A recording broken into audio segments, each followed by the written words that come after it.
mean to post that, actually. Thank you.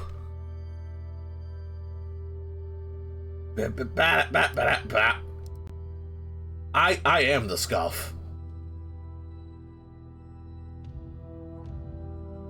Well, I was supposed to start the stream 5 minutes ago.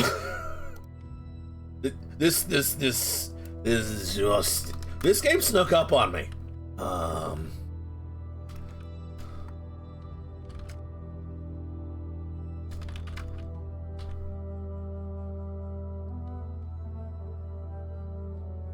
Okay.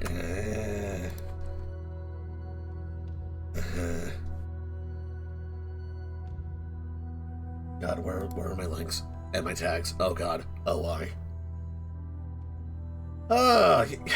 You know, you DM role-playing games like once a week for 10 years almost, and then you decide to do it live, and all of a sudden, the nerves come back. Yay! Hello, Dr. Fixus. Yes. Hello. And, okay, there's the Go Live tweet. And... Oh, no, yes, Ludo, we did, which is... Yay. Also, yay. I am posting the Go Live in general. Y'all can talk. If you want. There's the Go Live tweet in case you want to share it. I'm gonna stop sharing the stream because I'm already streaming that. Yay. Oh, deep breaths, Hectic. You've dealt with crazier stuff.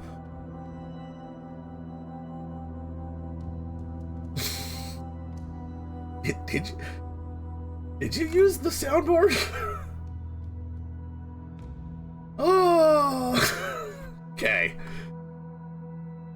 By the way, I'll be playing music during the stream on my end. I'll be linking every song I play in the general chat in case you want to listen along. Yes.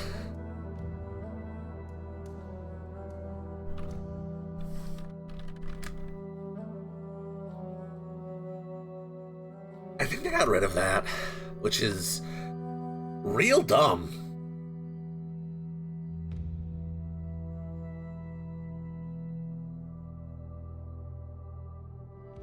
Oh, thank you. Just gonna get my notes up.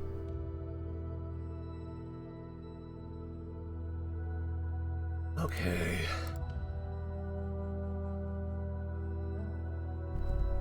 Million things going through my head in a second.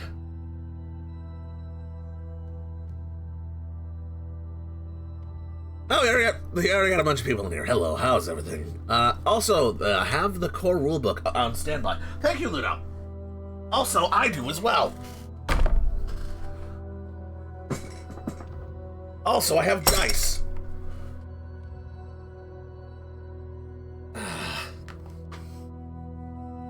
I grabbed my dice tower, but I don't know where it is. It's great for dramatic effect. You just throw dice in, and then everyone starts panicking.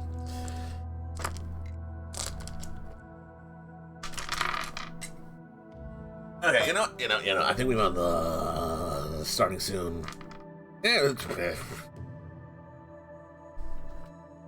The little thing to my players: if you've ever thought I was an organized or calm, collected person, you should have read the name I stream under. I can fake it sometimes, but that's lovely.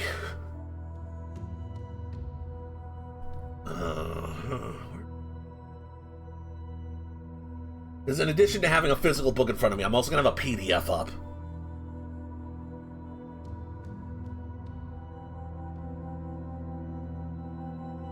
Oh, you do map? Yes, I do, Ludo. I take pride in my maps. In fact, you're going to see one very soon. Where the heck did I put... I'm just looking for an old character portrait I had, because I'm reusing some art of a previous player character. Because I just do that. It's neat. I feel like it adds texture to the world. Because I have like a fully fleshed out character that just exists, and I just plop them in front of you, and it can just be them. Where did I put them?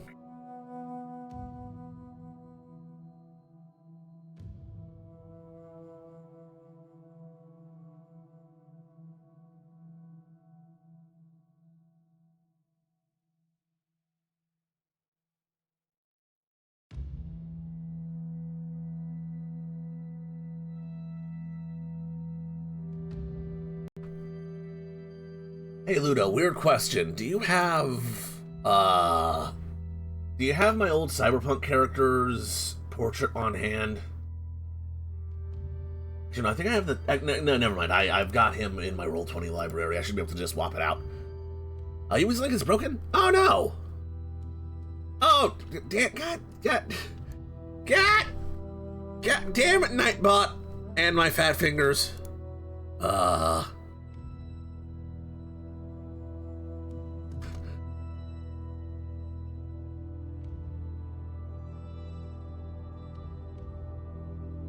Yeah, it's because Nightbot doesn't like when you enter.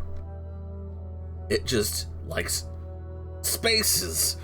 So, yeah.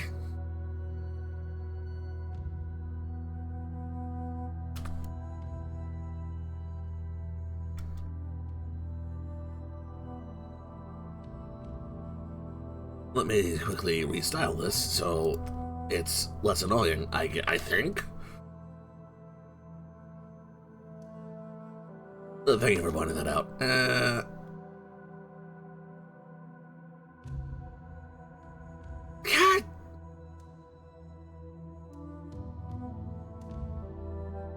You know, it's fine. Be like that. Be like that. Nightbot, you jerk it. Everyone's got their names already in their links. I'm sure people can figure it out.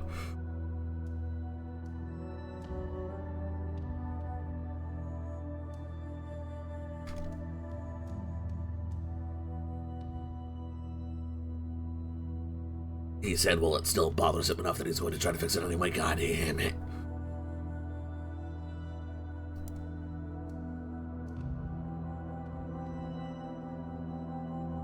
You know, close enough for government work.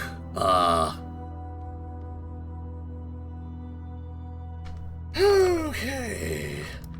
I'm gonna, I totally not spend a good 10 seconds trying to figure out what Gedge Runner was. That's why it was Cyberpunk. But I'm gonna take us over to the game screen, by the way. Say hi, everybody. You're on screen.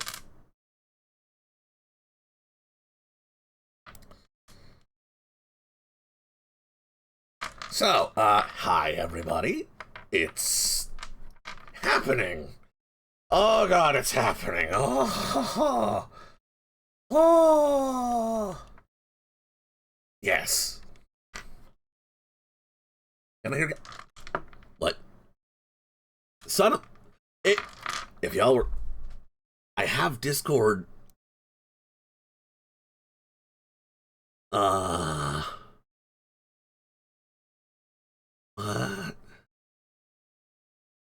Yes, Discord is a butt, but I've got Discord as one of the audio devices I'm capturing. Why are you like, why? Discord call, maybe? I gotta make a new one?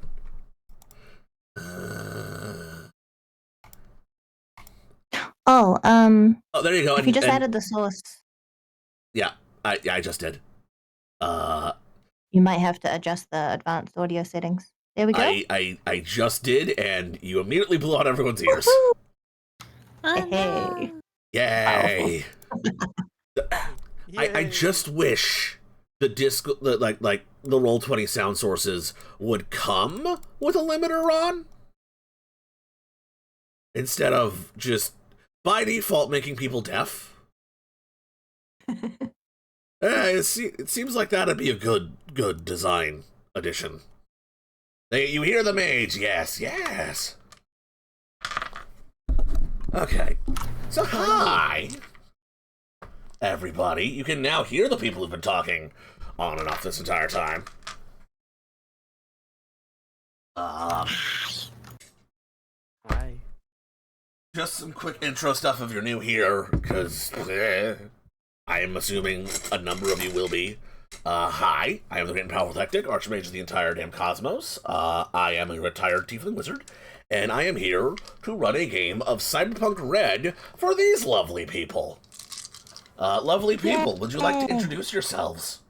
That's us. Anyone want to go first? Can I start? I'll start. Yes. Sure. I will be playing Ari, or Ariel, who is a basically a street rat from Britain. Come over to the States to, make some money, that kind of thing.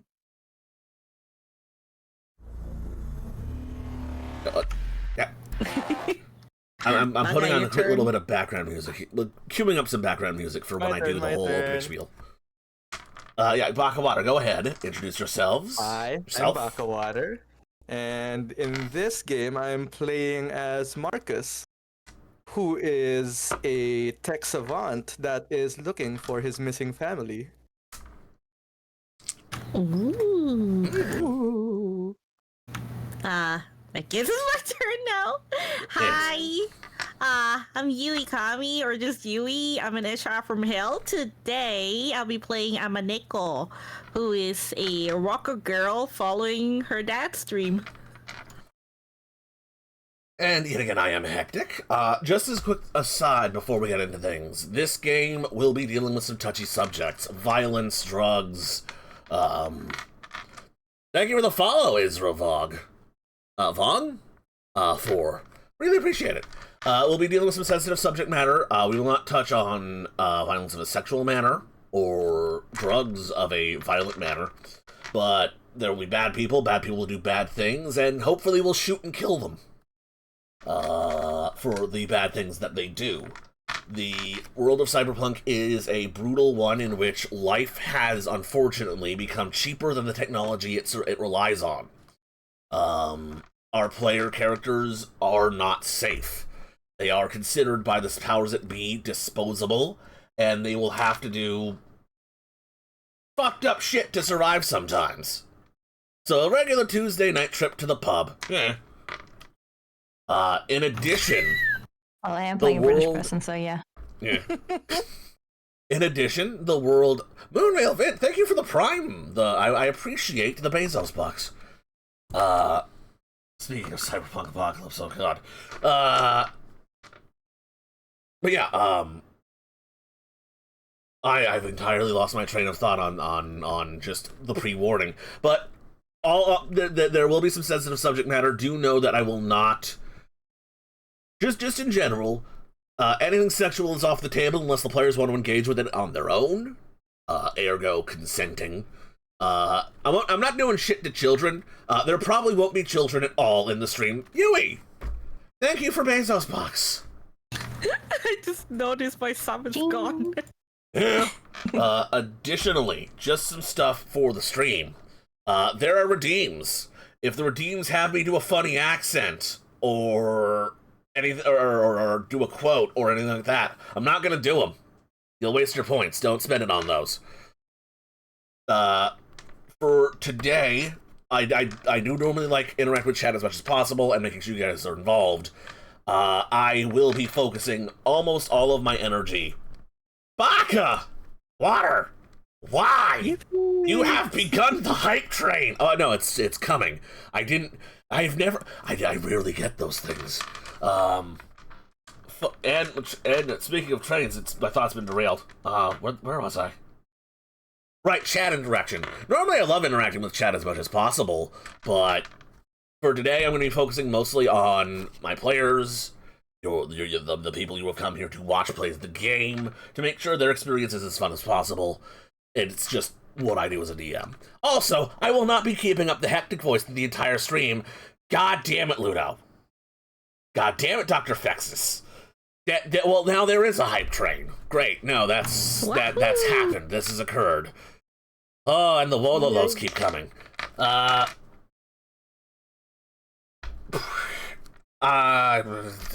thank you, Vivica. This is not me fishing for stuff. I rarely hear these redeem sounds. It's just nice to hear them again. You are giving us free entertainment. We are. Well, it's not free anymore. You've all paid for it at this point. Now I feel double obligated to make sure that you are the primary focus. Like, with the amount of work you put into these games, the least we can do. Right? Right? If you look at the map. Thank you. It's beautiful. There's also a complete map key, so, you know, if you want to know what all these locations are. Right. Brain, where was I don't know where I was in this whole spiel. Violent world, focusing on the players. We'll probably have a break about 2 hours into this, so if you want to chit-chat with everyone on stream, that's a good time to do it. It's also a great time to use the bathroom. I think that's about it. Yeah, I think that's about it. I think I'll just give you guys a bit of a tone-setter monologue before we get into the gameplay itself, and then I'll set the scene, and we'll get underway. How's that sound? Sounds good. Alright. But by the way, I'm sorry if I ever talk over you. As the DM or GM or whatever you want to call me, because that I have a stream about the terminology of role-playing games last several hours, but I'm building a world for you with my words. If I ever stumble over you, do not hesitate to just say to just tell me so. Yeah. Will do. Okay. Yeah. Right. I will be putting on this song. I'm gonna dump it in the Discord general for the stream. Just double checking I should be getting the audio for that stream. Okay, good. It's the 2050s in the city of New York.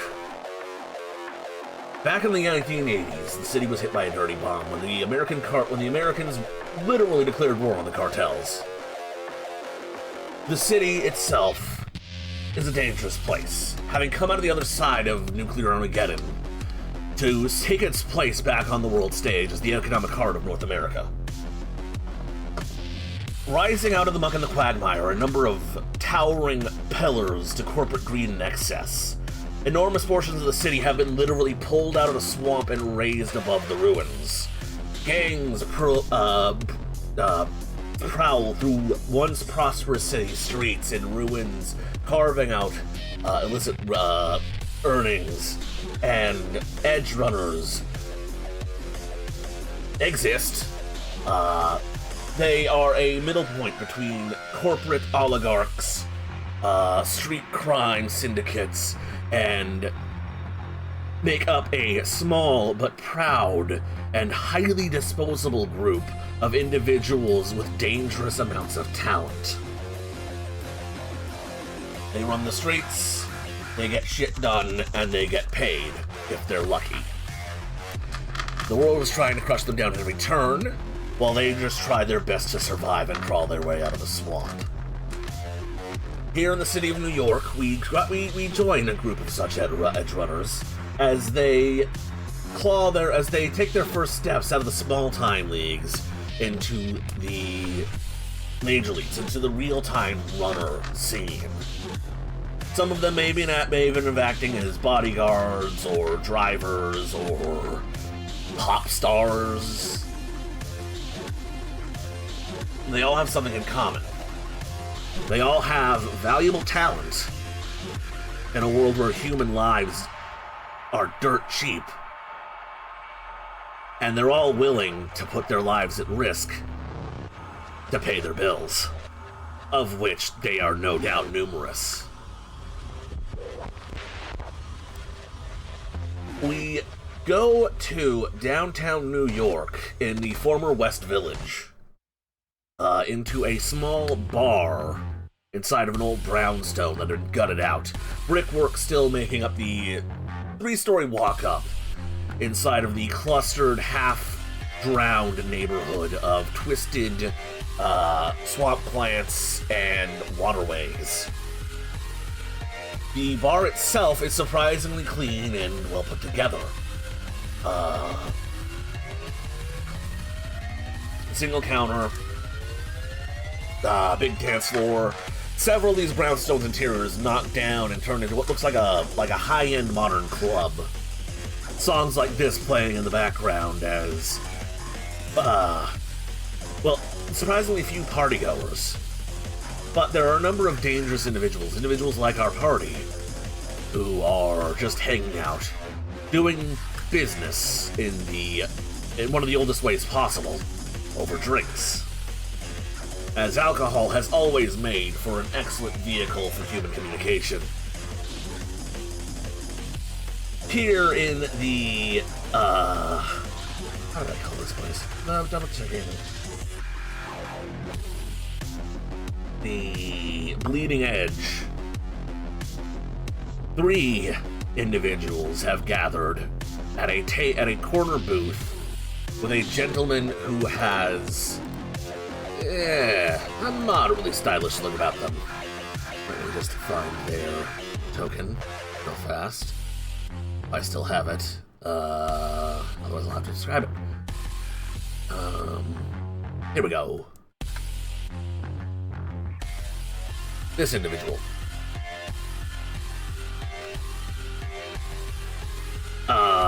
Their name is Dylan. They have gathered you all here. You've done jobs for him every now and then. He is a fixer. He's waited for each of you to arrive at his table, and once all 3 of you are there, he lowers his shades, looks at you all, and raises them back up. And allow me to change the song real fast. As a new song comes on. Something a lot more chill.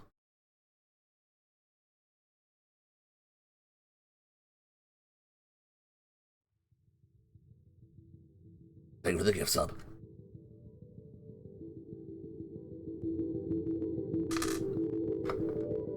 Here's a follow. So they look down their mirror shades at the 3 of you gathered in front of them. And they steeple their fingers. Just look at you for a minute. Alright. So, glad you all found the place. That was test number. Now, you all know me. Doubt you all know each other.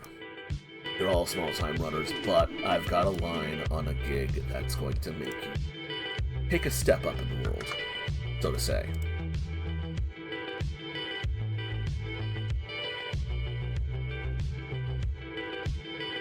Sorry, I was just adjusting volume there. This is straightforward, not particularly dangerous unless you make it so. But it's a big client. Think of it as a tryout.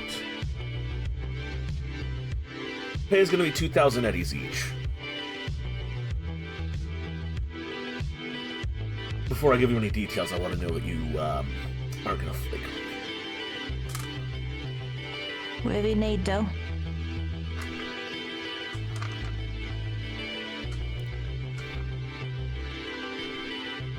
It sort of looks at you and says, I need you to verbally tell me that you're in on the mission. Or I give you details. Come in, mate. Come in. Great. I apologize, I don't really know. I know you're technically speaking English, but... That's alright. King's English a bit shy, innit? Sure. You're good, mate. You're golden. Don't worry about it. He looks at you completely stone-faced. This is him not getting you. Just different versions of street slang. It's okay, Dill. It's A-okay, bud. I'll give you a thumbs up. I'll give you two thumbs up. Of course. We're good. Yes. He then looks at you, the other two of you. How about you, Cat Girl? Sounds like a solid job. All right. That's Marcus in. It's Cruz in. How about you? He looks over at you, Abanico. Yeah, when there's money, there's me.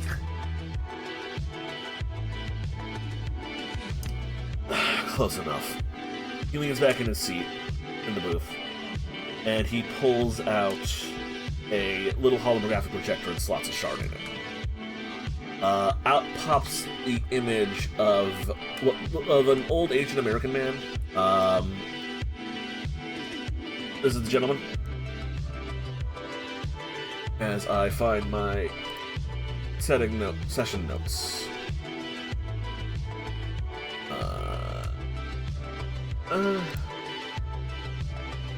There's a company called Tsunamoto Corporation. It's an old, well-respected Japanese construction company. They've been subletted out their subsidiary to do work on the subway system, get it running again. Doriyama Heavy Industries is their name. We care about this because of this man, Dr. Yoriyama. They're head of research and development for their technical branch.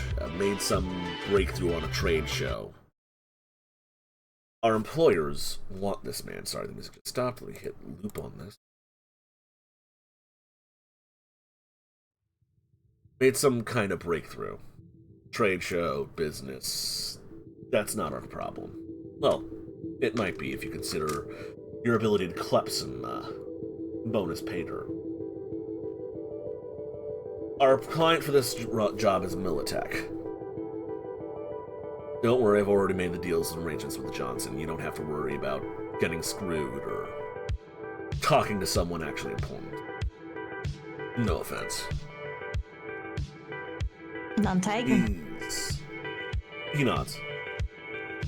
He's developed some kind of rig for making... It's a linear frame, but better somehow. I don't know why Militech wants it, but they want him in particular. Your job is simple. Get Yoriyama. He was approached for the contract a few months ago, but he declined for some reason. We don't know why. I don't frankly care. Kidnap him, talk him into taking the contract, become his mistress, and make sure he signs while drunk. I don't care. Get him to the Militech. Get him to the Militech labs in Williamsburg. And there's your payday. That's 6,000 eddies. That's a lot of just to put things in perspective. That's a lot of cash. 6,000 eddies. Well, you reckon Max is Moore's type, or? Old conservative Japanese man with 3 children and a wife. So maybe. I don't know if he's closeted or not. We'll figure it out. Who knows? Maybe he has a thing for cats. That's not the problem. Well, it might be a solution. Who knows? You know, in fact. I know where his lab is, I know where his hotel room is. I also have his contact deeds in case you want to meet face to face and talk this out. He was amicable, apparently, when he spoke to the Militech people, but he doesn't need to be amicable when you bring him in. If you need a netrunner, I can acquire one. if you need a driver, I had one lined up for this job, but he flaked. Something about his... Well, they're a nomad. Something about their clan needing an extra pair of hands. Yeah, we'll be alright. So, he ain't accepted the generous offer. So we're doing oddball then. Yep. Kidnap the scientist or talk him into taking the contract. Clear up whatever you can clear up whatever problems he had that made him say no, or black bag him. Don't matter which. You reckon he's looking over his shoulder? He's got any hired out? Our Militech contacts have still been in contact with him, still going on with ongoing negotiations. He's been returning the calls, but he has been very politely turning them down. So his back could be up a wee bit, I reckon. Possibly. I know his lab is well secured. Well, it's in corporal turf and has some private security. I don't know if you'll just be dealing with some basic guards, rent-a-cops at the front, but try not to get messy on the extraction if you go loud at the lab. His hotel is in reclaimed zone in the northern part of Hell's Kitchen. So, if you want to hit him there, security will be a lot less tight.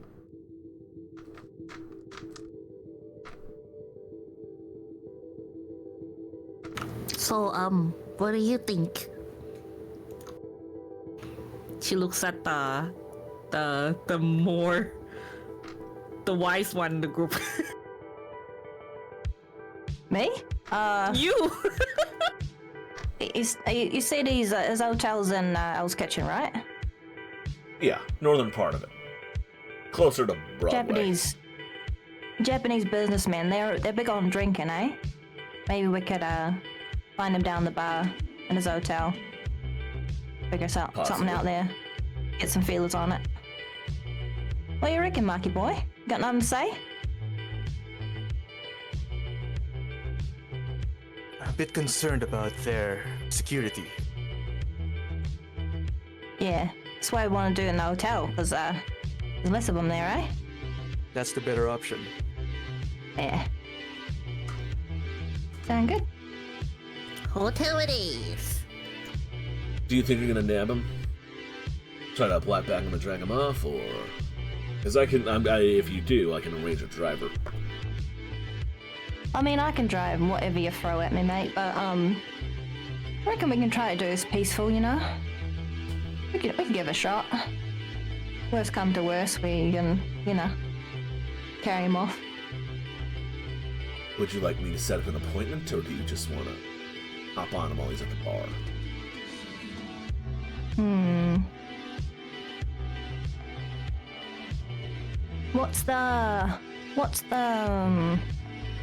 What's the word? Not sure how to come off if it's a, you know, official appointment and whatnot. I ain't exactly, you know. I don't look like no business lady, whatever. But, maybe I could just hang back and watch. You two could take point on, I feel like I'm doing too much talking here. I ain't that good at talking, you know? You Yanks hardly understand me as it is. Well, good thing he's not a Yank. I can attempt at the best. That's true, but me Japanese is even worse. Well, I can perhaps use my beauty. Yeah. It's a good start. I mean... He just sort of looks at you, What- Marcus. The man's a scientist. Maybe you could talk nerd shit at him for a couple hours when I'm over that way. Yes, that is the plan. I will talk to him. Sweet talk him with tech. I mean, tech guys are usually into cat girls, so... Sort of looks at you again, Urkus. Can you confirm that tech guys are into cat girls? He smirks. Yes. It is true. The rumors are true. I will have her as my backup. Oh yeah, I flick my ears. He's smirking. Well, this has been enlightening. I have the utmost confidence in you guys, and that's not the booze talking. Believe it or not. I'll call you a cab. All right. Thank you. All right, let's get to it. So Truba's already called you a cab. He sets up an appointment with this Dr. Yoriyama. Where do you want it? What sort of area? Where would you like to talk to this guy? Your fixer Dylan will set up whatever conditions he can. He's a fixer. You basically tell him what you want. He tells you how much it costs, and he gets it done. I mean, would it? What do you think, Blackwater and Yui? Do you think meeting him at his bar, like arranging an official appointment at his hotel bar, would be too, like, forward? Kind of get him on his back foot that we know where he's staying, or have it round the corner from there or something? We can go with the direct approach. Yeah, like hotel bar. They usually serve good drinks. Yeah. Okay. All right. So your fixer arranges a meeting. He gives you the location of a bar in the same general neighborhood. It's an Irish pub called the Pig and Whistle. Pig and Whistle. It's apparently the closest bar to the hotel. Hotel is not fancy enough to have a bar. But again, he gets you the location and he gets you the appointment. And after about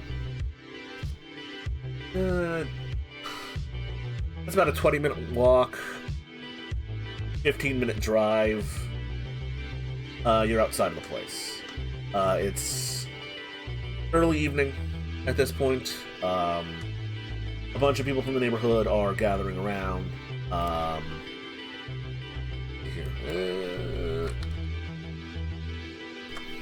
me just find us like some pub music. So on the way there, Ari's gonna ask Marcus and I'm blanking on Yui's character's name. Amaneko. Amaneko.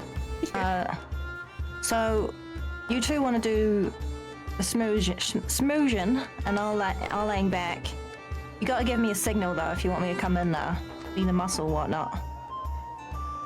What's the signal gonna be?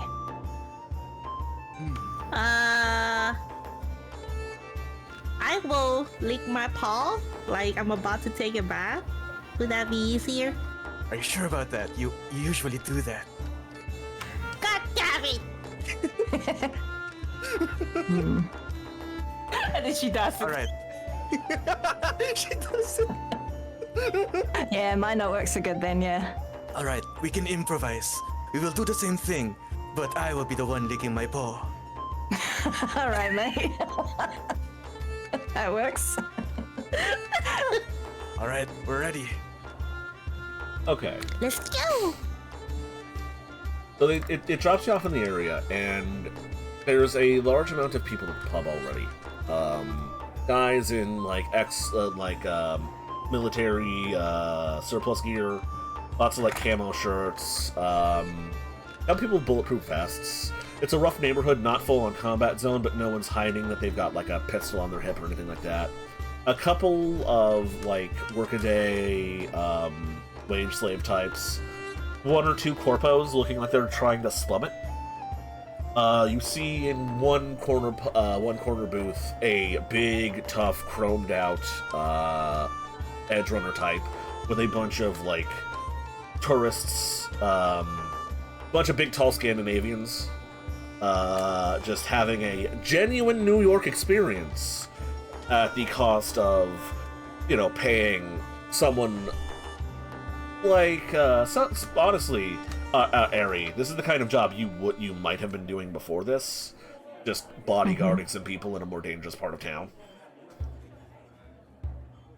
And after looking around for a bit in one of the booths, you find a aged Japanese businessman-looking type, sort of staring curiously at a tall pint of black foamy liquid.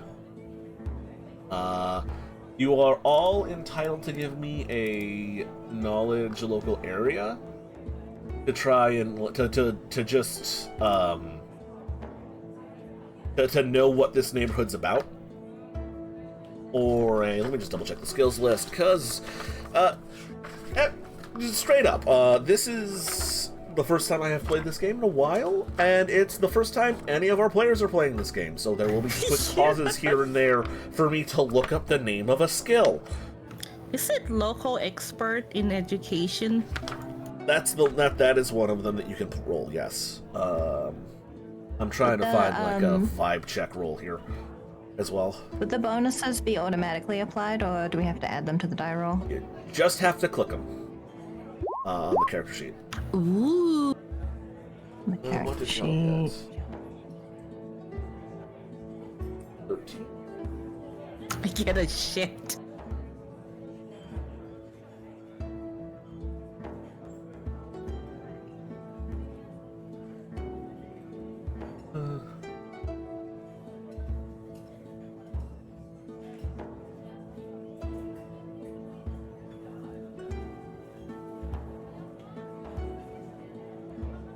Anyone else want to roll? So your home is the skill? Local area, your home, yes. Wait, Where do you see that? It's skills, right? Yeah, it's under education. did it work? Clicked on it.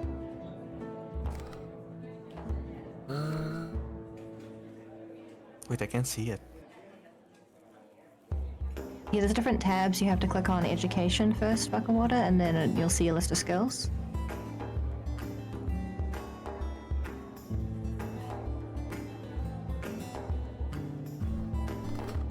So if you scroll down, like, there should be a statistics and then skills, and then should be like awareness, body control, education.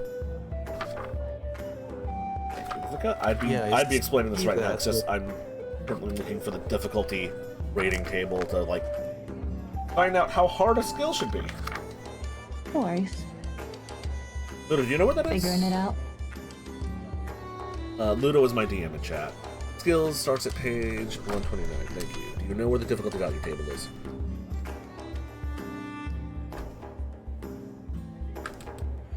Oh, there it is. Yeah, it's that same page. Never mind. Great. Okay.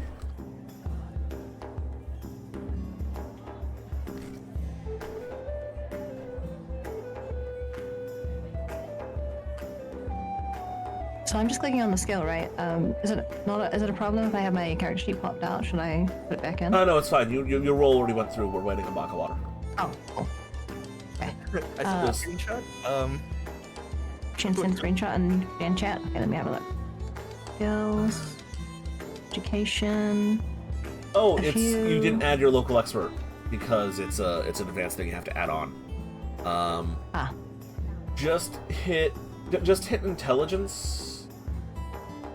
I should just roll the d10 and I'll do the math. I see your intelligence rating, and I know your skill rating. Okay.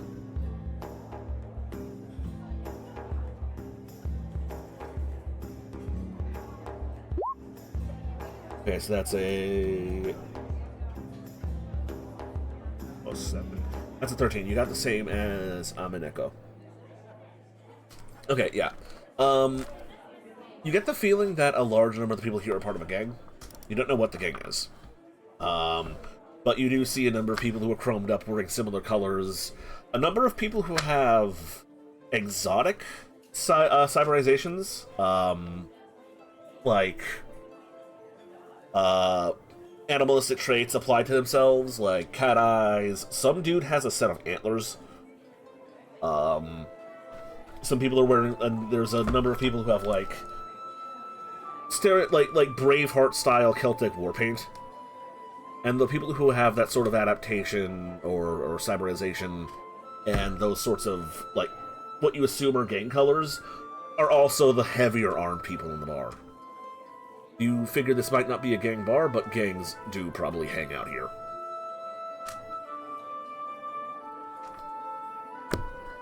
The guy that's all chromed up guarding the tourists, is he wearing gang colors or just? They look unaffiliated. Okay. They do have a couple of patches on their. They're wearing like a black leather vest with like, where the stitching would be. It's like neon, digitized lighting. They've got a bunch of patches on one of the lapels, but you don't know what the patches are. Okay. But you do see a guy who looks like your target, same general face as the hologram, sitting alone, staring at what appears to be some kind of booze. So Ari's just gonna kind of walk in as though she's by herself and find the safe middle ground between all of the gang colors. If there's no empty space or like area of There's the room bar at the that's bar. empty further away from him, yeah, I'll go to the like other end of the bar, far away from the guy. Yep. The bartender looks at you and just says, "Oh, what can I get you?" Flavor's strong and cheap, mate. That's most of the menu, love. Oh, what's your fave then? That would be the beer. It's almost made Oh, out of real man. wheat. Jeez, sounds fancy to me. 180. I don't know how much money I have. Probably not much. If you wanted, your fixer would have given you an advance of 10% of the payout. Sure. Yeah, I'll pay him. So you have 200 eddies each from your fixer. Whew, okay. And I have 20. So you give him you effectively flash him a buck, and he sets out a tall glass of alcohol that is amber colored and definitely doesn't taste like piss.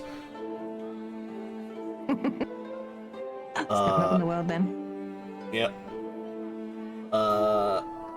Character names, yay! Okay. Amineko, Marcus, what do you do?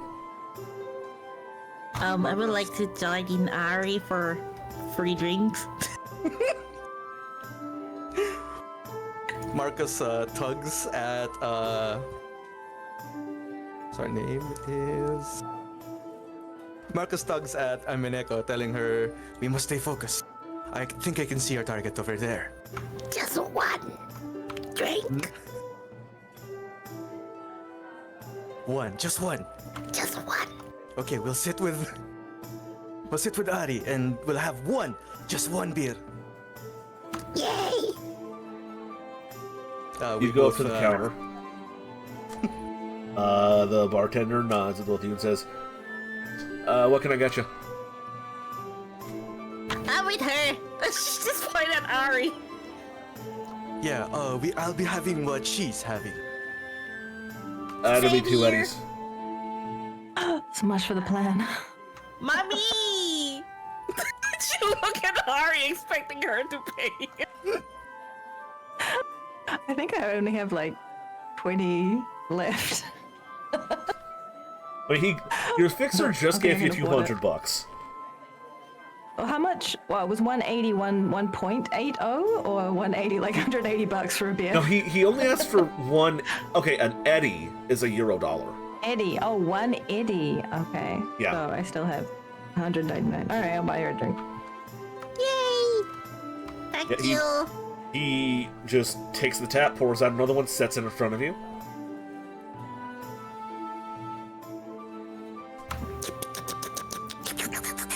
Does another one for Marcus as well. This almost tastes like piss. Tastes better when it's free. So, what brings you to Hell's Kitchen? I'm supposed to perform somewhere here, sometime later.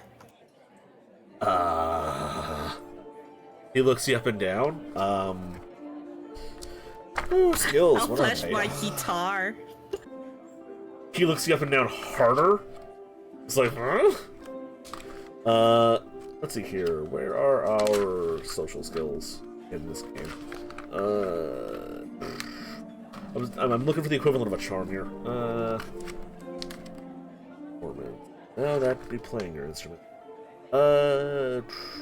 Persuasion. Give me a persuasion. I mean, Echo.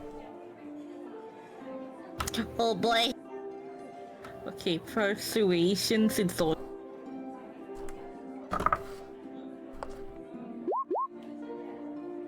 Come at me, bruh. He just looks at you and says, "Are you live entertainment? I thought J-Pop Wednesday was Wednesday. It's Tuesday." She get confused easy, don't worry about it, mate. Order a drink, so effectively I'm on a date now. Give her a wink. Well, if you want to set up, we got a stage for live musicians. The boss probably won't care too much. Really? They're not shit. Really? Oh hell yeah! She's gonna jump onto. Mighty boy, we're getting real distracted here. She's gonna look for the stage and just jump right onto it. Yeah, there's a little wooden, like in the back of the pub, there's like a little wooden platform about a foot off the ground with a microphone and a speaker setup. It's easy as punches for you to set up your guitar to plug into it. I just want to say, we're playing a Cyberpunk role-playing game, and your first major scene is going to a pub to meet a contact, and your effective bard is about to play music. I cannot escape the D&D. contact. Like, I don't even need to set up. I have a portable amp. We're at the very start of the main plot, and we're just going completely off track already. We haven't taken one step. we are in Cyberpunk New York, and we have somehow gone into Faerun. Okay, let's see. I think I know a little bit about Irish music. She tried really hard to imitate She's gonna butcher a jig, isn't she? She's gonna pretend to be a leprechaun, is she? Yui, what sort of music do you want to try to play for these people? She can mix folk with techno, so she's gonna mix like the kind of Irish music she keep hearing in the pub with techno. Okay, I'm okay. More of a dance time. I've just looked up on YouTube for Irish techno and found Electro Celtic. Oh, let's The go! playlist. Yes. So Hell go yeah. ahead and give me a performance check. Performance your instrument, I think. Play instrument. Guitar. 21. That's where was that fucking page? Well, I'll just hit the playlist. Whatever. Luckily I've set it up so the stream doesn't get copyright struck for whatever music I put on. So whatever. Oh, nice.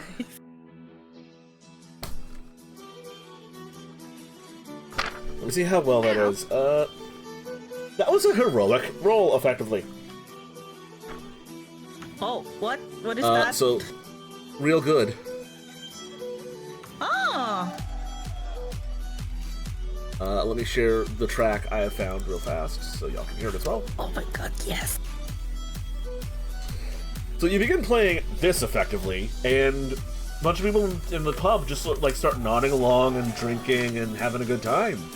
You put on a good performance.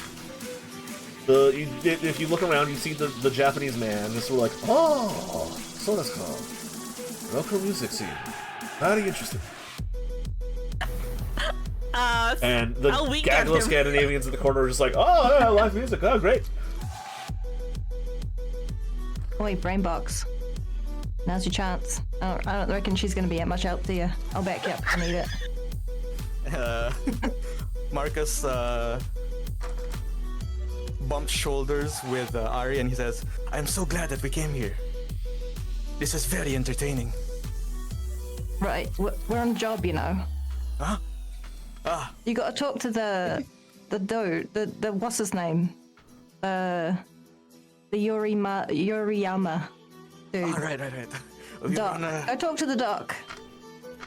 Right. To Yoriyama. He Seems to be the brains. I don't know what's going on here. Can I'm talking into my drink. I'll approach to Yoriyama with my drink in hand. Hello. You are, the problem solver I was told about, yes?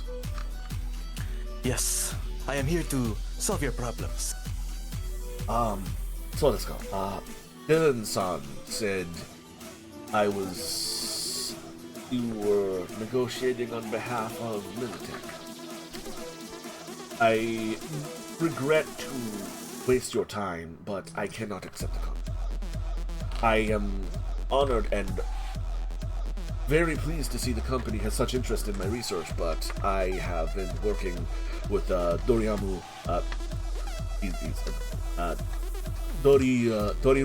Heavy Industries since I graduated from college. I do not wish to leave the company after what all I've invested in me. We regret hearing that.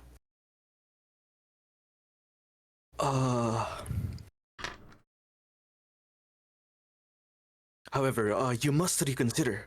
We have better options for you if you would allow us to talk it with you more.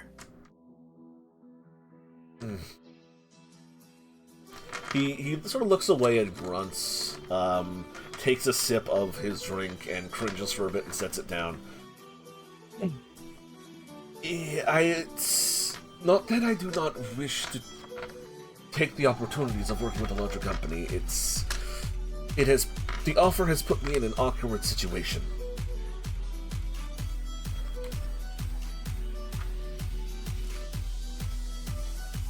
That's it, y'all. Buy my music. It's available on Spotify.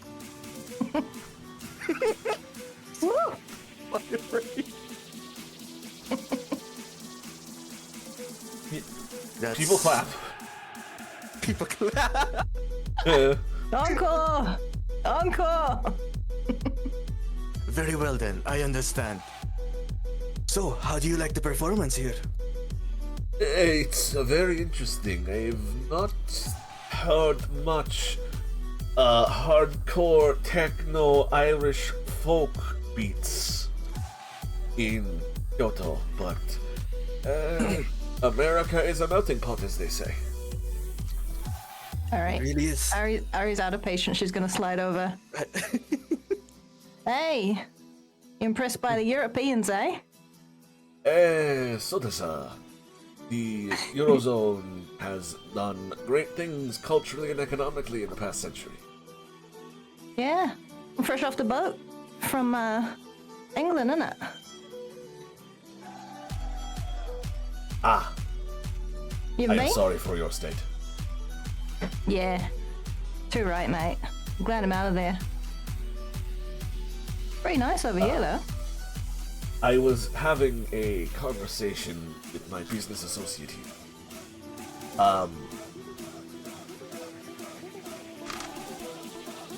Yeah? He doesn't seem to have noticed that you two came in together, and he thinks that you're just some random pub goer who's slaughtered themselves in the conversation. Yeah. I'm here with Marky, don't worry about it. So, think we can do some business, yeah? As I was telling your associate, I am grateful for the offer, but I am placed in an awkward situation due to your employer's demands. Oh. Anything we can do about that? Well, It is highly regrettable. However, I truly understand your position as of now. Instead of talking about its heavy business, how about we call over that performer earlier, huh? We could lighten up the mood. Yeah, you can just chill. No use wasting a good evening into it. Are they another friend of yours? Yeah, Looks she's good touch people. nervous. Good feline. Oh no, she's good. I am unfamiliar with her, but she seems pretty agreeable. She's tuning the guitar on the stage and then like just start like, you know, doing the cat bat thing. Yeah, Marcus looks at her and starts doing the signal. He starts licking at his hand. Oh, Oh, okay. She jumps out of the stage and then walk over to them. Hey, you like my music? It was very interesting. Yes. Yeah. You can listen to them great. more on Spotify. I can do Japanese folk electro too. Oh, it's one of my son's favorite genres. Do you have a playlist? Oh. Yes, here. She pull up her smartphone and then show it to him. Ah. While he's distracted, are we able to spike his drink? His drink is just sitting there. Yes. Let me see if there's like a sleight of hand roll. It's probably under.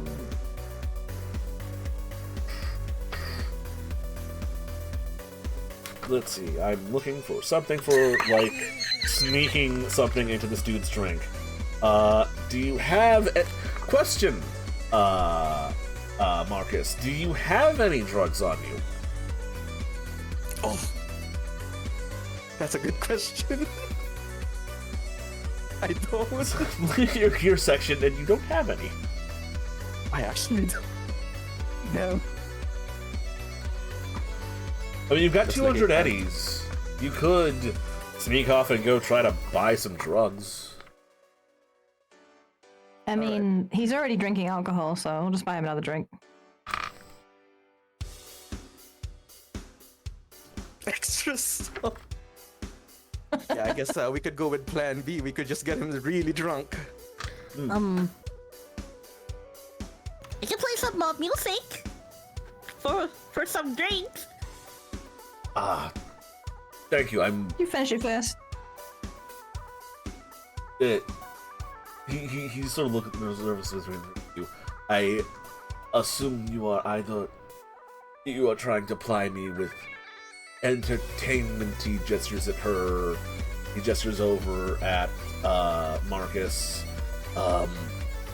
Alcohol, and then he looks over at Ari. And violence. Oh. I'm hurt. I'm hurt by that one. Mr. Dillon said Oh, you come were on, all. Petro. It is the neighborhood, ma'am. Can Yeah, I that's read fair. what he's thinking? Yes, that will be a. Yeah, just crack up a character sheet. It'll probably be easier to search through that. That'll be different. That's probably an empathy skill. Empathy. Social. Only human perception. It's social. Oh, there opera. it is. What you thinking, big boy? He's thinking that he should. It's obvious that he's uncomfortable. He's been trying to politely decline whatever offer you're making, but he can tell that you're all edge runners, effectively. Ronin, street samurai types. And he thinks that he might be able to get you to solve his problem? Maybe. And maybe then Militech will stop trying to hire him, because he could just take the offer and not feel guilty about it. What you got in mind? I can see you have Yeah. something in mind. You're asking a question based on his thoughts? Wait, he's thinking. I thought that I read out of it. Well, that's the vibe you get from this entire conversation. And when you say, well, what do you have in mind? He stops and looks and says, if I'm going to be straight with you, choose. There's a few things keeping me from taking the contract, and if you can give them up, I would not feel objected to taking the contract. Who you need whacked or whacked off, mate?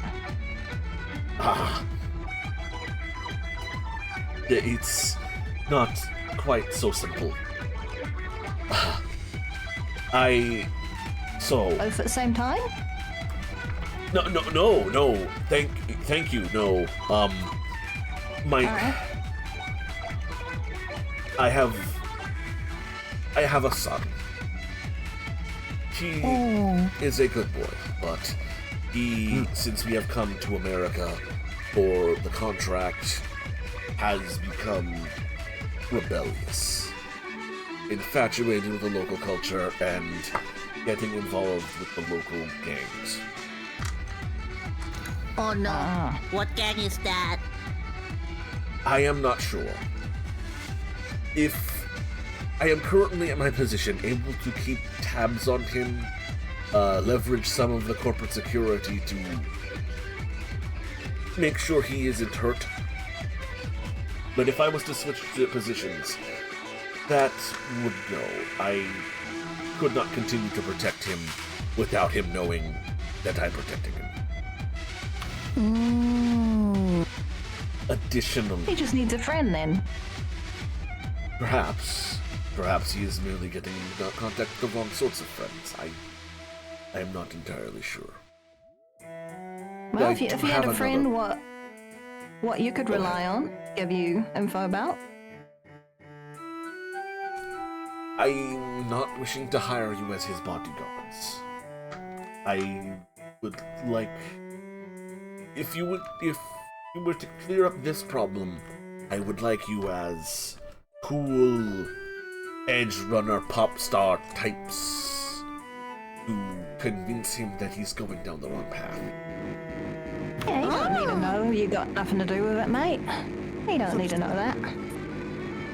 I can write a song about that, you know?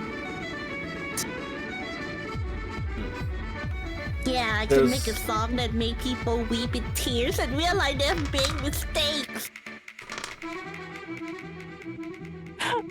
Damn. He nods.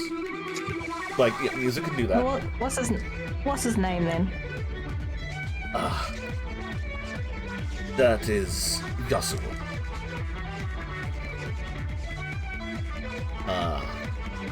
Let your DM double check the full name of the character. Yasuo Yoriyama. Or Yoriyama Yasuo. Yes, because that's how Japanese is supposed to be. Last name. There is also the other matter of my team. When Militech approached me with this contract, they wanted me and whatever research notes I could steal. I am not comfortable with theft. I assume in your careers that is more negotiable. But I am responsible for my team, and I feel if I was to switch sides, that they would be punished in my stead. If you could also kidnap them, or convince them also to switch, perhaps have the Militech contractor expand the contract to cover them as well, I would be most appreciative. Yeah. Seems fair. We can do that.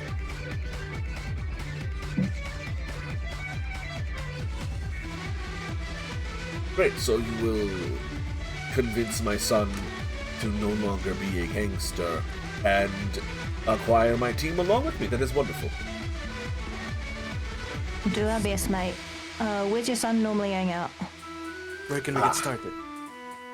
I overheard him saying that he was going to a location also here in Hell's Kitchen. A gas station? I do not know why he was going to a Shell petrol pump, but I can send the location to you on my agent. Yeah, he effectively airdrops you the location. Aminako, so you already have your phone out. Oh, thank you. Also, I need a lot of questions. Like, how's your father and son relationship while he was growing up? He was a very good young man. Very smart, brave, good sense of justice. We shared a passion in anime and manga. Oh, Bonded like over super. his shonen the recent shonen magazines that would come out.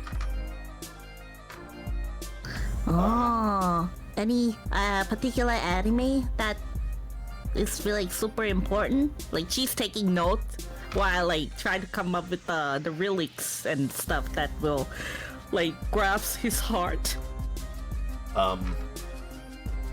One Piece, which you know is still going.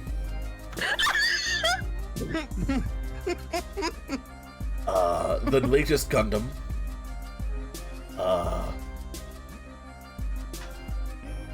There's also a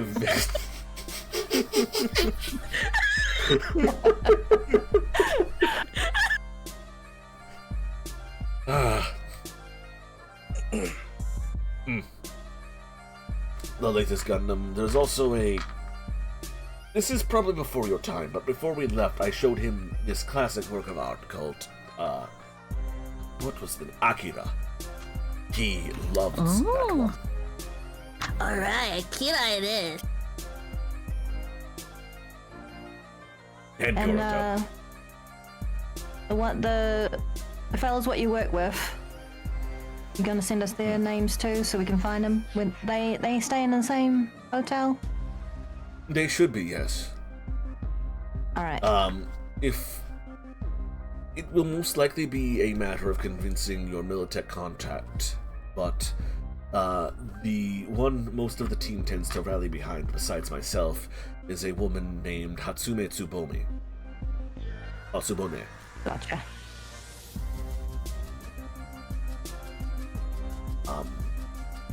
Yes. I cannot thank you enough for this. He bows. Perhaps I can offer you all a drink? Yay, free drink! Never say no to a drink, mate. Meanwhile, she's just gonna type into her phone like the lyrics about.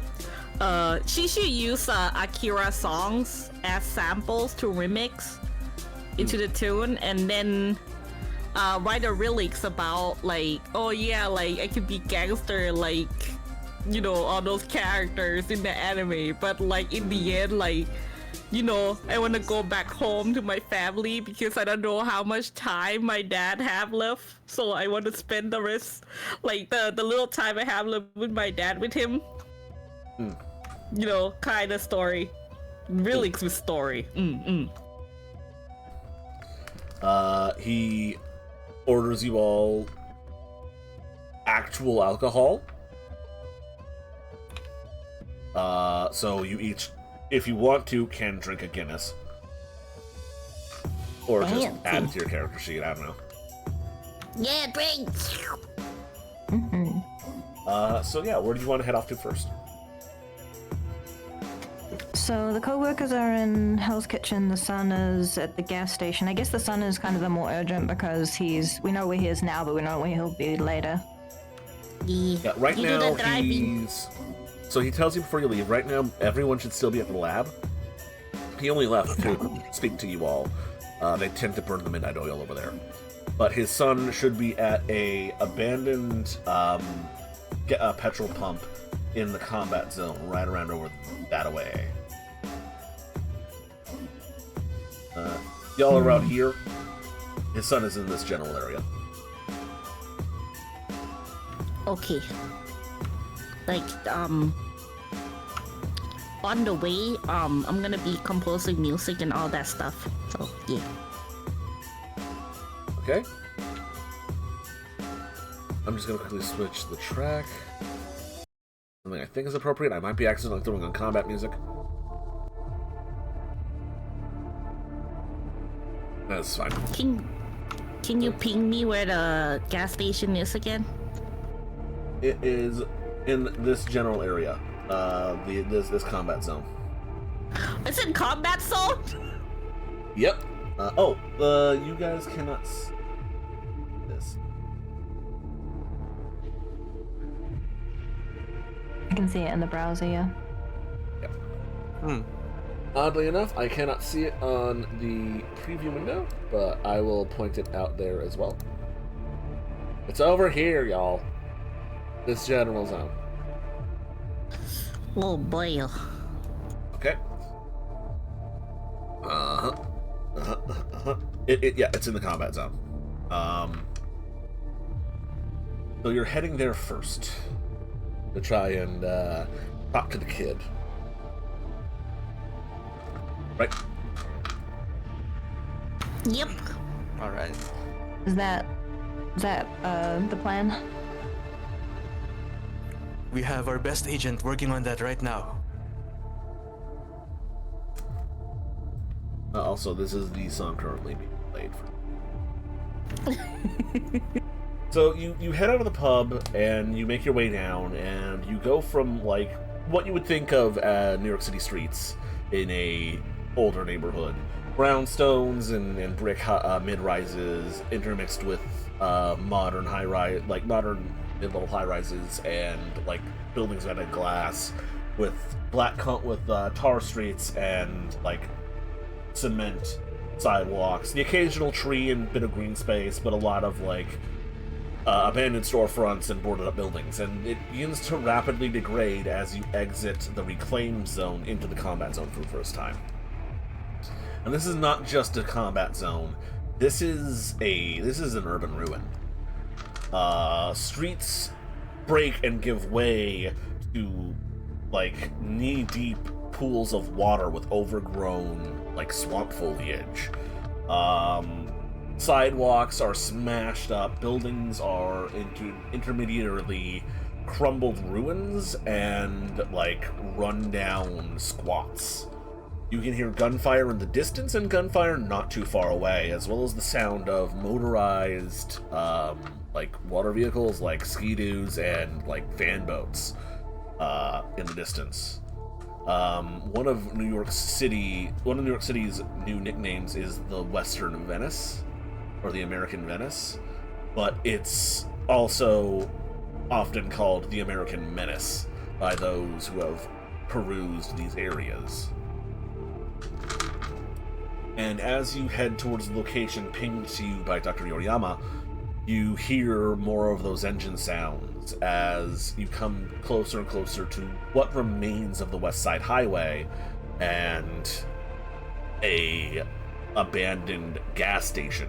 And have you ever seen that one meme of the Shell gas station with the S missing? So it just says hell. I like It's that, except there's like several obvious like small groups of gangs hanging out near the gas pumps. There is part of this little like broken street river coming up to the side of it with a bunch of people standing near it and a boat. Inside there's a bunch of music playing and like people like loitering and like shooting the shit, and it's something of a hangout and meeting space. You guys don't know about this location personally, but gauging the general vibe, this seems to be some sort of a neutral ground.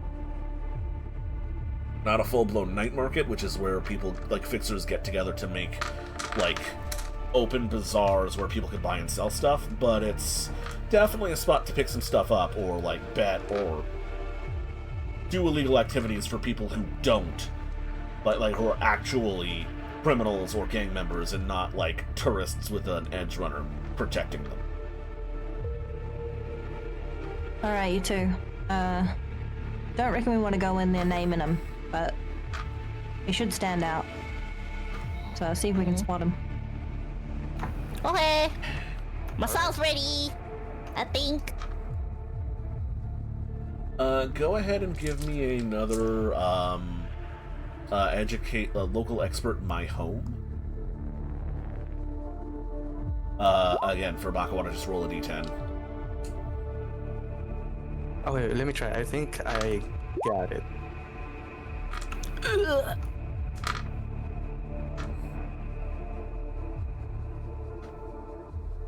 Never mind. I don't got it.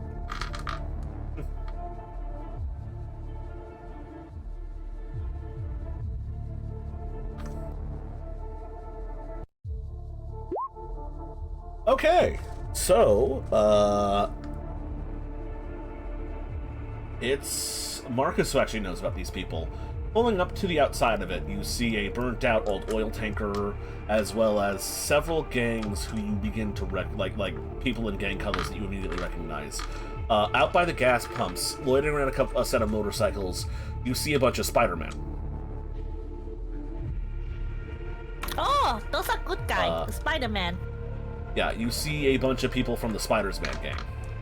I'm gonna throw out a token here just as reference. They are a gang of people who dress up like Spider-Man. They are a friendly neighborhood gang. You can't see the air quotes here, but they are probably one of the cleaner street gang types. They fight local crime and put their own crime in place, typically dealing with less dangerous drugs, guarding prostitution, as well as things like protection rackets and keeping other gangs out of their territory. And they're literally a bunch of local teens and young adults who dress up like Spider-Man with body armor and guns. Rumor has it that some of their higher-ranking members have grappling hook arms and literally swing around to the ruins. They rivals with the Green Goblins. Additionally, Akawara, you recognize members of a group called the Circle. They are a neo-pagan druidic Wicca group that are combinations of several neo-pagan revival movements as well as local protection / drug dealing gangs. You can tell them by the sign of the Celtic Cross and several bits of Wicca iconography on their person. They're by the fan boat talking to a member of a gang called the Greenwater Boys, which are effectively Irish-American smugglers for the mob. Street-level connections to the mafia. But from the tags on the actual building, you can tell this is Tiger Claw territory. Oh no. None of us have history with the Tiger Claws. Oh no. It's Tiger Claw territory, which is a major gang, some people say fronted by Arasaka, but they're a major gang of mostly young Japanese Americans and weeaboos, who they're effectively cosplaying / embodying Japanese iconography and Yakuza culture. You don't see any of them outside of the gas station sort of hangout zone, but you can tell from the markings on the burnt out gas oil truck, as well as on the sign for the Shell, that this is Tiger Claw turf.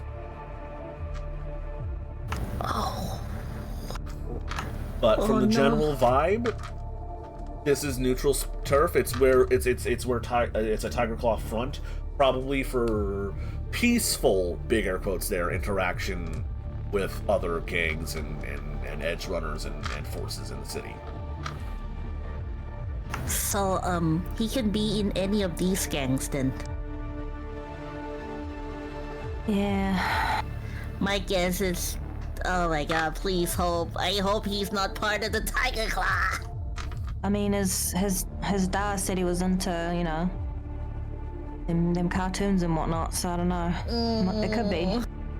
But then again, he was taken with, Yank culture, so could be either way. He could be under one of them masks, one of them spider masks.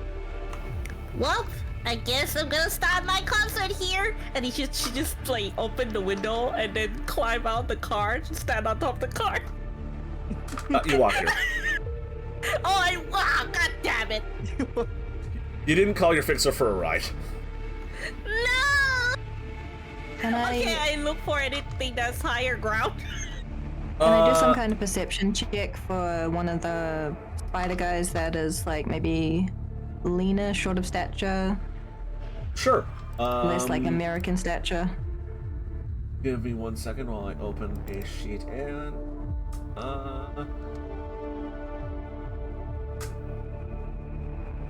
would that yeah, just perception. It's under awareness. Okay.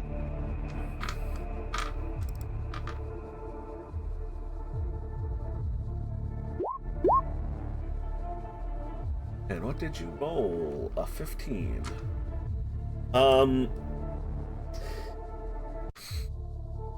I mean, they're all different body types. One's a bigger dude, with like a bulletproof vest on.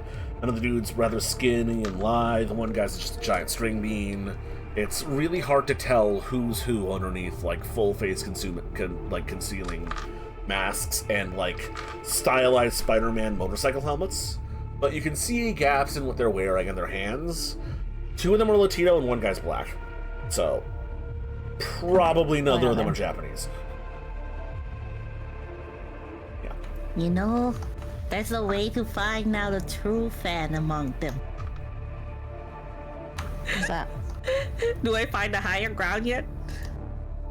So in the general area, there is the burnt out oil truck in the parking lot, as well as the gas pumps themselves, but that's getting into the general area.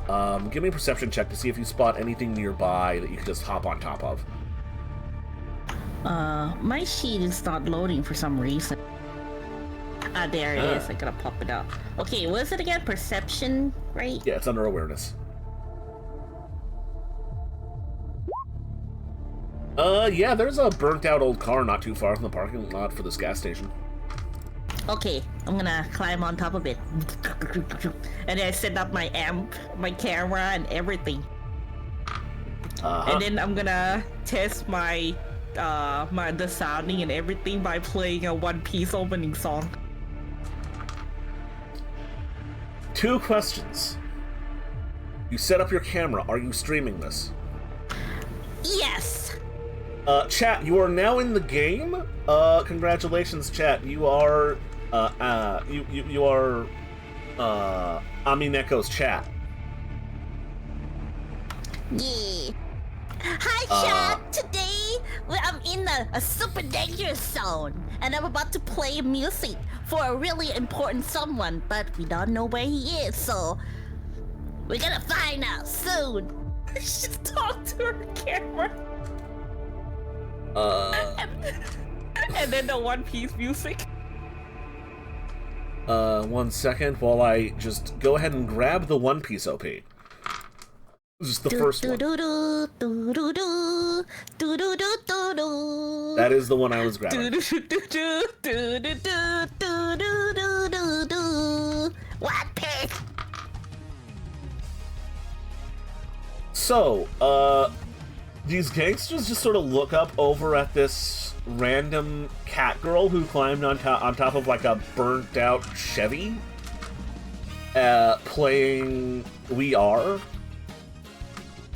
And like they start stepping out, and a few tiger claws, like a couple of tiger claws, come out from the gas station itself, as well as a young Japanese man in a like red sort of semi-protective biker jacket. If you've seen Akira, it's a spitting recreation of Akira's jacket. Oh my god, there Actually, he no, is. not Akira's jacket. Kanada's jacket. Oh. Dr. you Fexus, go. don't worry, I've got a plugin for that. Hey yo, I spotted an Akira fan over there. Are they one of like the- approaching? Yeah, they're coming out and approaching and seeing what the fuck's going on. Okay. One of the Tiger Claws has a stylized samurai helmet on. That's a motorcycle helmet, as well as like some body armor that's vaguely stylized like samurai armor. Another one has a Oni face mask with the nose down, as well as color shifting neon hair in a folded over mohawk. The one that comes out just sort of like looks around and says, "What the fuck is going on here?" I'm gonna like wander over as though I'm investigating too. Like I didn't arrive with her. Okay, She's gonna be waving like, hi! Okay, Like- let's... Please check out my music at Spotify.com. Right, real fast. Alright, you want to just sort of blend in? Mm-hmm. Let's see here. I'm gonna say roll me streetwise. Okay. That's under social.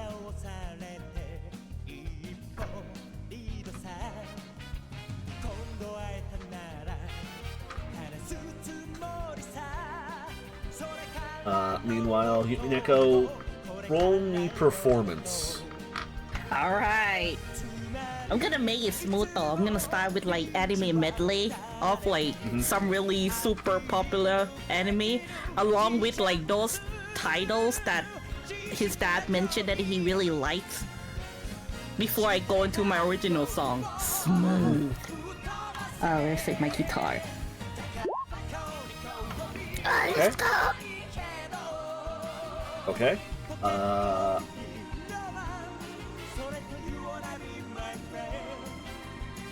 So I am the streetwise from Ari and character name. Yay. Marcus, are you doing anything, or are you just watching this madness unfold? Just watch for now. Okay. Understandable. I'm keeping an eye on Ari, who is clearly trying to blend in.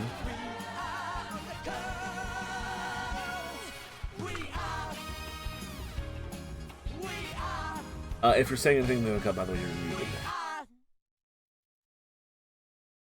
Nope. Could I get that streetwise then? Did it not go through? You can do it again. Nope. That one work? I heard it, Kerplopple, but I'm not. I heard it too. Well, let me just do a random roll. Oh, there they go. That was incredibly delayed. You can take whichever is the better roll if you like. We'll be taking the first one. Which is already pretty good, honestly. Nice. So, Ari, luckily, the performance is enough of a distraction for you to just sort of slip in and generally mingle, as basically everyone here puts down what they were doing and comes out to see what the fuck is going on.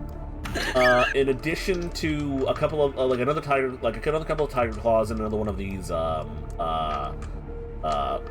Irish gang members, you see a Hispanic man who has replaced part of his face with a skull, as well as has a number of a weird necklace of bones and flowers. And let your roll stand from before, Bacawater. Marcus, you recognize this guy as a member of Los Santos, which are a cultural pseudo-religious gang based off of Spanish Harlem that has heavy ties to Santorina, as well as weird Christian esotericism. They also peddle a shit ton of drugs. You have a feeling this place moves a lot of drugs, considering the general makeup of the gangs who are present. So the, yeah, the gang guy... that owns this territory is the Tiger Claws, did you say? Yes, the Tiger Claws. Do they look like they're making to make anything of the situation, or just watching? Currently they're just trying to figure out what the fuck is even happening. The Spiders men are digging it, at the very least. Let me actually bring you over to the map. You may all place yourselves wherever you like once I bring you over. And I will quickly doodle a square that will be the burnt out car. There you are. Now, just saying, most of these people were inside of the building before this, but then music happened. Okay, I want the burn up car, right? Or is that where you put the burn up car? I'm just going to quickly draw a rectangle on the map that is going to be in red, and that's the burnt out car. That. Oh yeah. This is like what used to be a four-door sedan, and you're on top of it. Ari and Marcus, you may place yourselves wherever you like.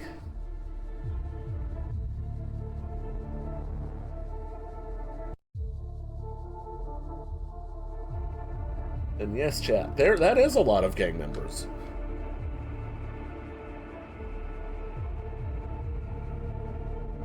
As a note, let me just grab the little tool so I can point at these guys. Tiger Claws, Spider's Men, the Circle and, like Irish mob types, the Los Santos guy, and just some Edge Runner in the back there.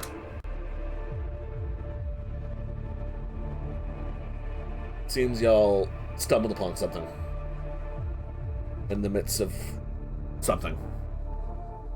But, Now that I see the amount of people here, got a little nervous, but the show must go on. yep, they're currently still paying attention to your anime OP medley. One of the Tiger Claw with the weird mask on is looking around, he's seeming to lose his patience with the lack of answer and just like you shouting like to plug your site or your Spotify playlist.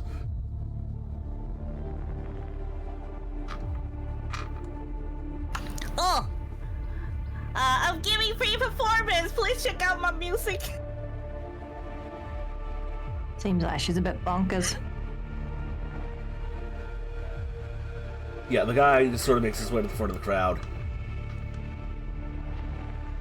Yeah, whatever. Get the fuck down from there. Can I still play on the ground?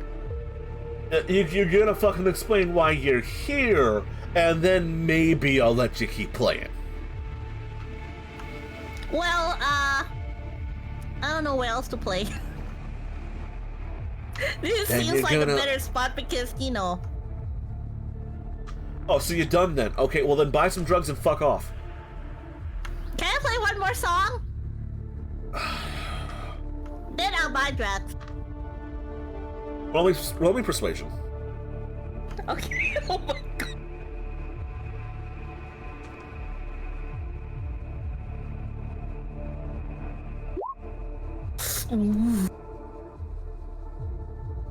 Ooh. I think my persuasion is high.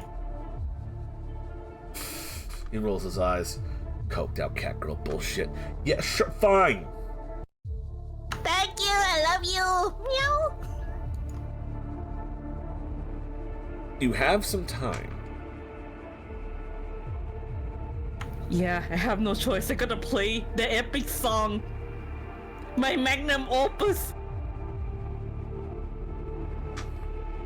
Marcus, Ari, are you going to do anything in the meantime? Aminako has definitely bought you some time. And the gangsters near your target are definitely not focusing on him.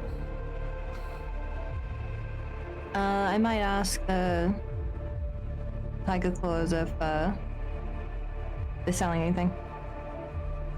The one you're standing next to just sort of looks and says, yeah, we got like some shit. Well, you want to buy some shit?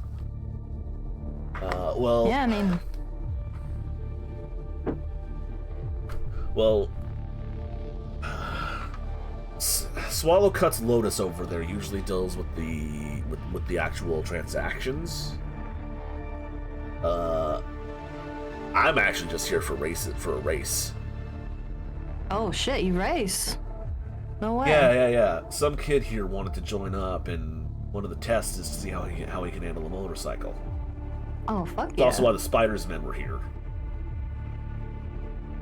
Is that going down now? Yeah, it was gonna, but then Nyan Nyan Chan over there, just sort of gestures over at Ame, decided to play the top 10 anime OPs of the last century. I mean, you want a topless flag bearer? I can step in. I gotta decide if that's a persuasion or appearance slash style. Real fast. Probably persuasion. No, that's gonna be. I'm gonna say that's a personal grooming. Okay, that's gonna be low. It's like, are you hot enough to be a topless flag waver girl?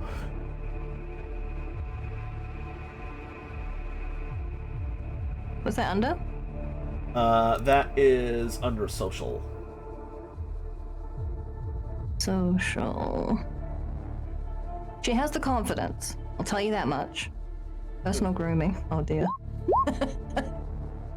Tits is tits, mate. Well, tits is tits.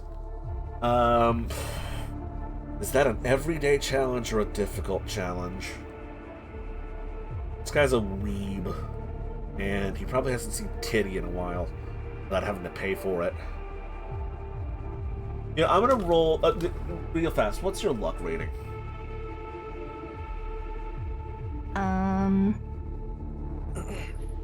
Luck. Base stat luck is 6. I'm gonna roll a d10. If I roll under a 6, he agrees. Okay. That's a 2. Looks at you for a minute, looks you up and down in a not subtle way at all. Says, "Alright, sure, fuck it. Yeah. Yeah. No, yeah. Alright.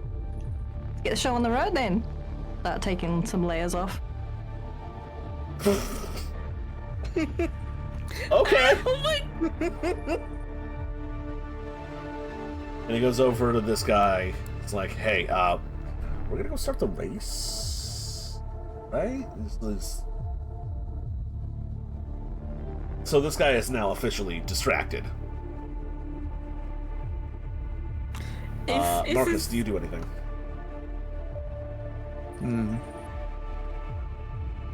Sorry, I'm taking a good look at them. Extremely unsay so. Extremely and say so. Can I approach this guy right here? Yeah, you walk up to him.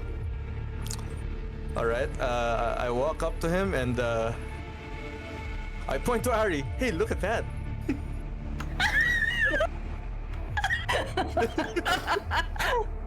You did say you started removing layers. Hey, look, she's taking Yep. the top off. Roll in persuasion. It's not going to be very hard. All right, persuasion. Let me just edit the modifier.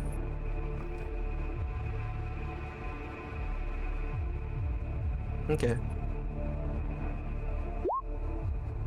That's a crit Ooh. for a total of 21. And you said you literally just said, "Hey, check it out. She's taking her top off." Yeah. The guy audibly like there's almost a Johnny Test whiplash sound effect as this man's head snaps over towards Aerie, and he audibly says, "Boobies!" I struck nerd gold. Jeez. As suddenly there is an audience for just the offer of taking off your top, I guess. I'll wave one of my shirts above my head and say, "Are we racing or what?" Okay. Attention is now completely off of Yumi, and it's on Ari as these guys go about quickly gathering up the racers. Like, oh yeah, no, topless flag girl, fuck yeah, let's do this. Sit in the mood, boys. Fuck whatever was just going on here. Let's get this going so we can see, like, I don't know, 5 seconds of real booba. Is the Akira boy even like touched by magnum opus a little? He's actually the only one still currently paying attention. Oh my god, thank god, boy, yes, you're in the right path. Yumi, Ami, what do you do?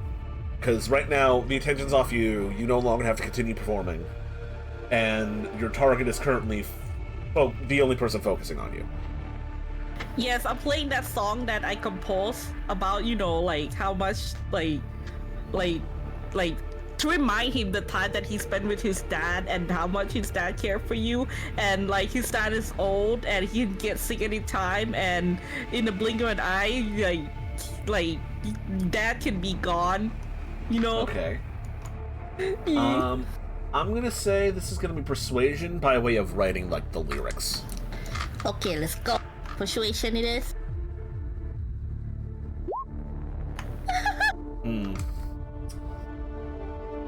He looks at you and like, he's thinking about something, but then one of the Tiger Claws is just like, hey, dumbass, come on, you want into the gang, right? It's time for the race. Let's go. And he looks at you and says, nice song.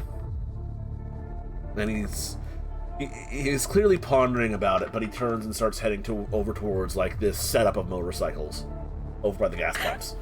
She looks really shocked. My song's not enough. After the song ends, she just kneels down on the ground, says, push that. Let's push that! So, a Spider-Man, a Edge Runner, Tiger Claw, and one of these voodoo guys. They're over in this area, setting up with some motorcycles and shit. Area, you're ushered in that general direction as they start like gathering the stuff and start moving to go to the highway for the race. There's several of the Tiger Claws and a few other gangers are staying behind to like actually look after the place, but the group of these guys and some spectators are going along. So is your target with this group, though he's hanging back and he's clearly thinking about something and trailing a little bit. At this point in time, if you guys decide to go with this race that's about to start, you can, and each of you are going to have an opportunity if you want to try to talk to the kid. By the way, this guy looks like he's like 18, 19. Kid might be a little bit of a generous term considering how quickly people age in the Cyberpunk universe. Actually, rather grow up. Yeah, Ari's not much older than that. Yeah. But you do have a chance to like actually just talk to him without anyone else interfering. Yeah, I'm just gonna keep up my goal of getting the race starting, so they have an opportunity to talk to him. Opportunity granted. If you wanted to talk to him, you can do it now.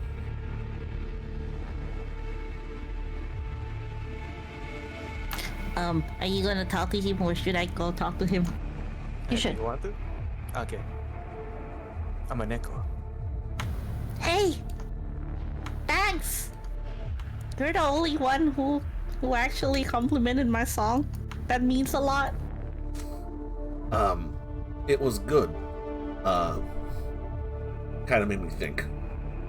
But you're kind of fucking crazy. You know where you are? Yeah, but when you're a solo artist, you gotta work harder. But you'd feel more satisfied. Yeah. Yeah, try to give him like subliminal message that you should go solo instead. Why you join a gang, bro? Yeah, I know. No one having your back, being a stranger in a strange place, getting uprooted and losing all your friends, it fucking sucks. It does. But all this, it'll only make you stronger. Yeah. I have nobody too. And my dad's sick in the hospital. This is actually my dad's guitar. It's the only thing that I have that he have given me. And it's actually his dream though to be a musician. That's why I'm trying my best. Cause I don't know when my dad's gonna leave me. I wanna make this work before he's gone. It's cool that you like your dad, but dads are assholes. Really? Because they value their careers more than...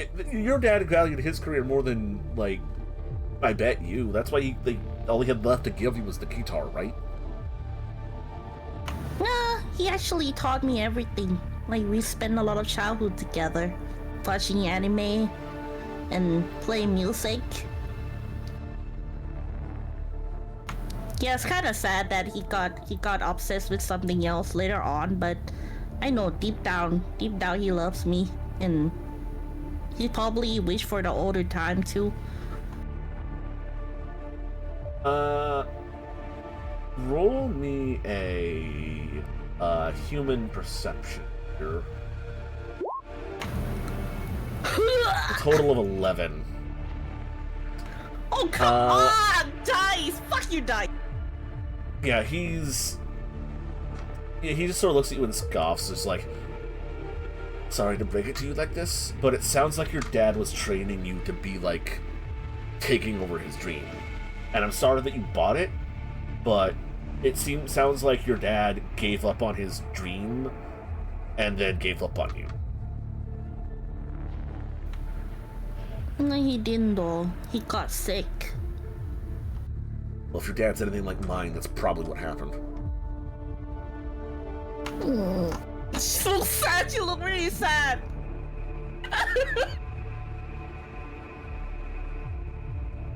Would anyone else like to try their hand? Or Yui, would you like to change your tactics here? Fuck, I'm thinking.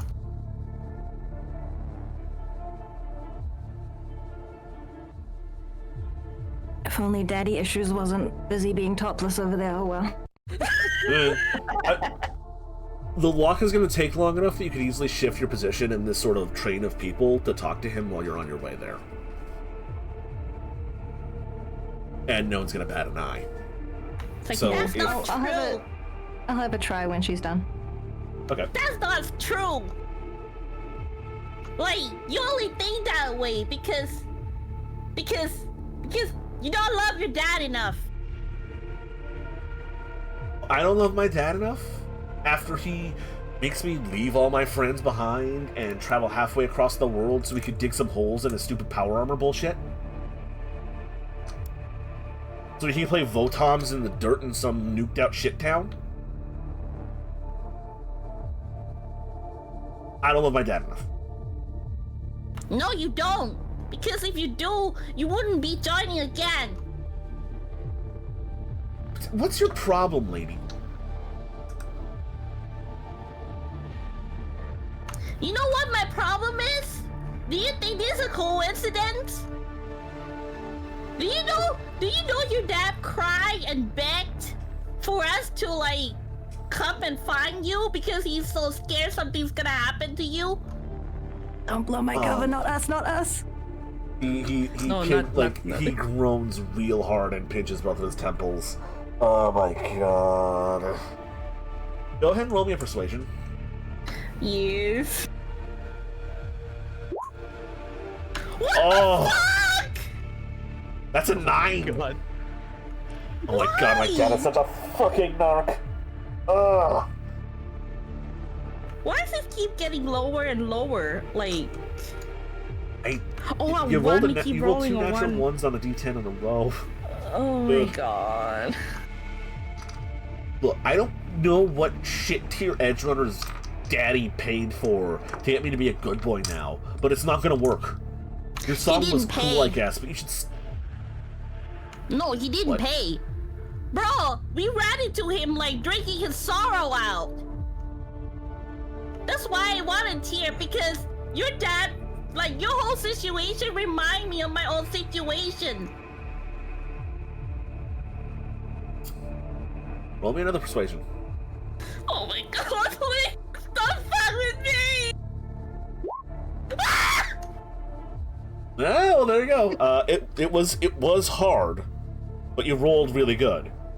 You rolled next to as high as possibly as you could. He sort of looks at you and says,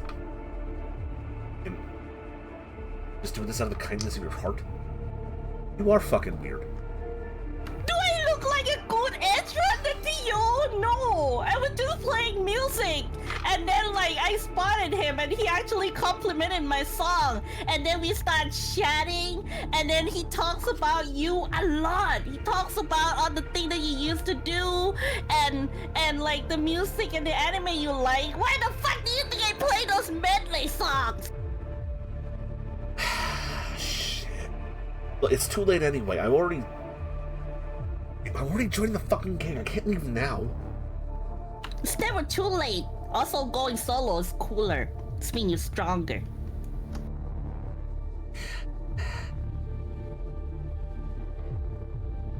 I mean, No, I mean, why like, are you joining them? I told these guys that I would join their gang, and they said I was already in. And if I won this race, it'd take me to the bigger guys, and you know, it seems like it's gonna be on the point where I can back out without getting my ass kicked. Well, I mean, you just get on your bike and leave. What's stopping you? It's the Tiger Claws. Why They're you a big fucking gang. They got people everywhere in this fucking country. Do you I know bailed they out. never care? Do you know they don't really care? Like, I had a childhood friend who joined the Tiger Claw gang, and she doesn't even like me anymore. Yeah, and I bet she'd kick the shit out of you if she ever ran into you again. Yeah, but Look, if you can get me out of this, sure, but like, I kind of feel like I'm gonna get fucking murked if I get flatlined if I bail on this. I mean, they say you have to win, right, to join their gang? Yeah. What happened if you lose? Well, I lose. Yeah, but you're alive, and you can always win later, and you know, you get everything else back. You can. Why don't you ever talk to your dad about going home? I mean, you're older, and you should be able to take care of yourself now, right? I don't want to be alone in this country, okay? This place is I mean, dangerous and fucked up. Go back to your country with your friends. Yeah, go back to your true friends.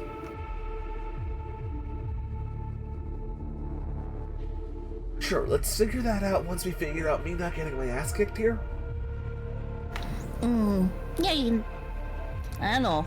You can pretend you lose the race. Just lose the race. Yeah. If anything happened, we're here to back you up.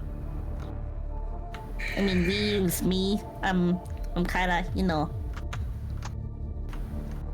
You know how rep is everything though, right? I don't want to look like a punk. Well, why does it matter how people look at you? If you're like, you know yourself that you're actually awesome. I mean, look at your gear. You're fucking awesome. Yeah, you are a shitty edge runner. She smiled at him. No, rep is everything. It's people's respect for you. It's people's willingness to deal with you. Like, just because I'm like maybe not being joining a gang doesn't mean I don't need a good rep. I don't need to go to get a night mark and get stop something or convince someone to work with me. I need a solid reputation. And if I'm just some flaky asshole who throws races and ruins people's bets, I'm gonna get the shit kicked out of me and be fucked if I ever want to come to America again. Why would you want to be in America where, like, you know, your friend is right there, you know? Like, if you move back to your country, then your rep here wouldn't matter, right? Rep follows you everywhere. But shit. Look, if you can make it so the motorcycle breaks, then it's not my fault. It's theirs. Oh, yeah. Yeah, we can do that. No problem. Yeah.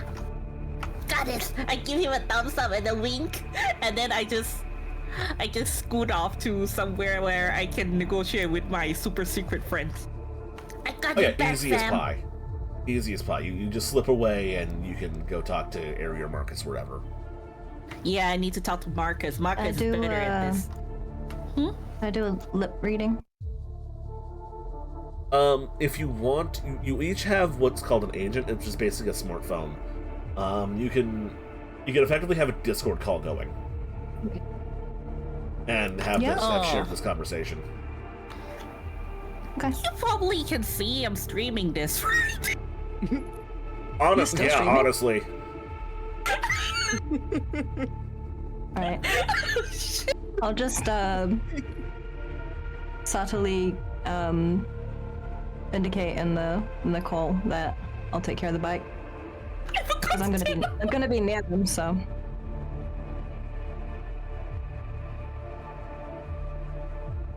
Or Just would that be a saying, tech thing?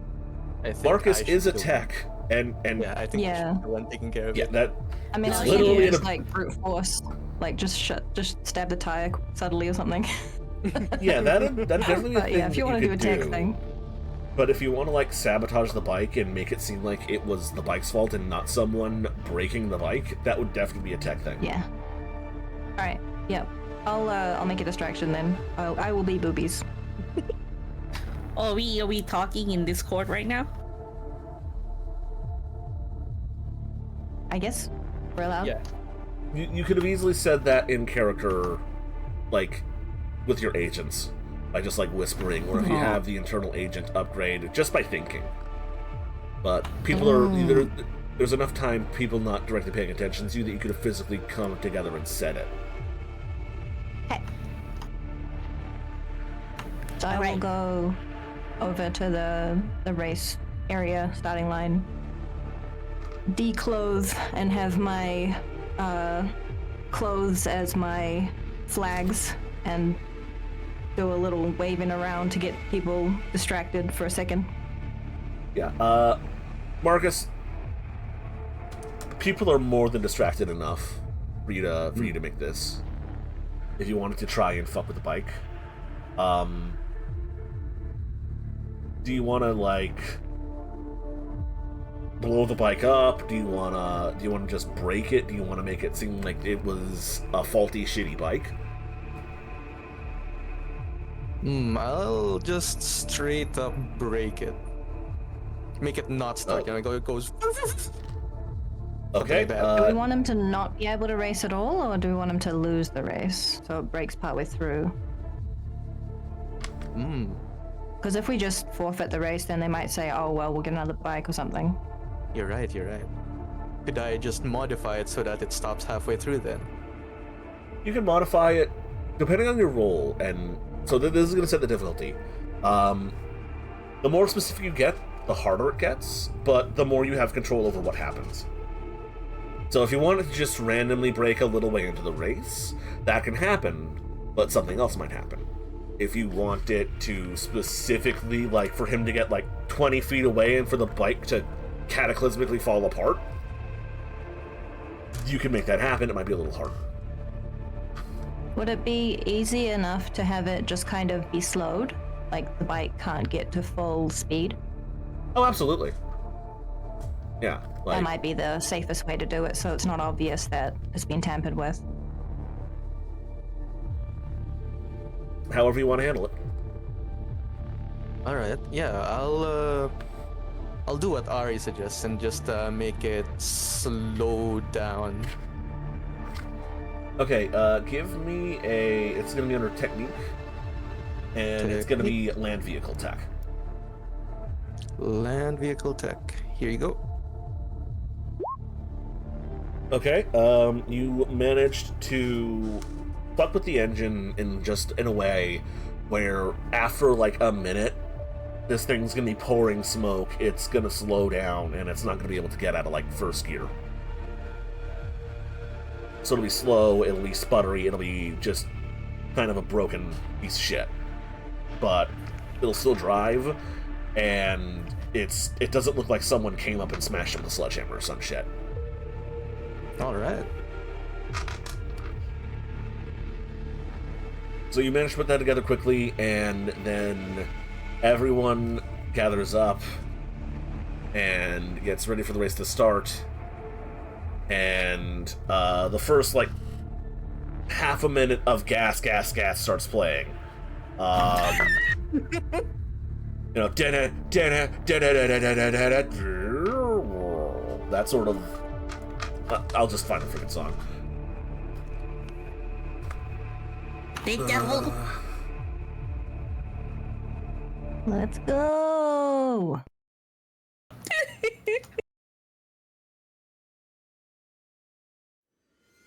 So everyone gathers up. There's more people here actually that were at the gas station before.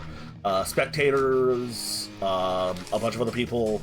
Like there's overall there's like 40, 50 people here, and someone comes up and says, "All right,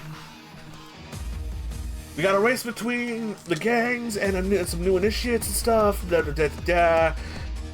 They drop the fact that this is in fact a death race. So live firearms are allowed and expected to be used.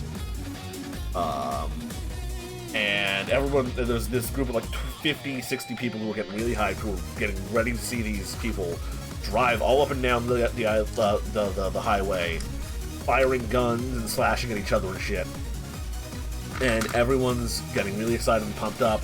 They're like, "Are you ready for a death race? Yeah, yeah, yeah. Are you ready for a death race? Yeah, yeah, yeah, yeah." And then these engines are revving and roaring, and they're getting ready to go, and they all peel off. And like, there's a spray of SMG fire, pistols getting fired in the air, dudes slamming into each other, and your boy peels out ahead really fast. He's a good driver. He gets about a block down, 2 blocks down. He's way out in the lead, and all of a sudden, I'm gonna roll his drive ground vehicle skill. Okay, so he doesn't wipe out, but all of a sudden, his engine, like his exhaust, explodes into a cloud of smoke, and he swerves and he has to veer out of the way, and someone tries to run him over, but luckily he's gotten enough control that he manages to not get his neck crushed underneath the motorcycle tire. But he does wipe out and tumble over around as the rest of the race peels out way past him. And let me see if there's a sound effect soundboard.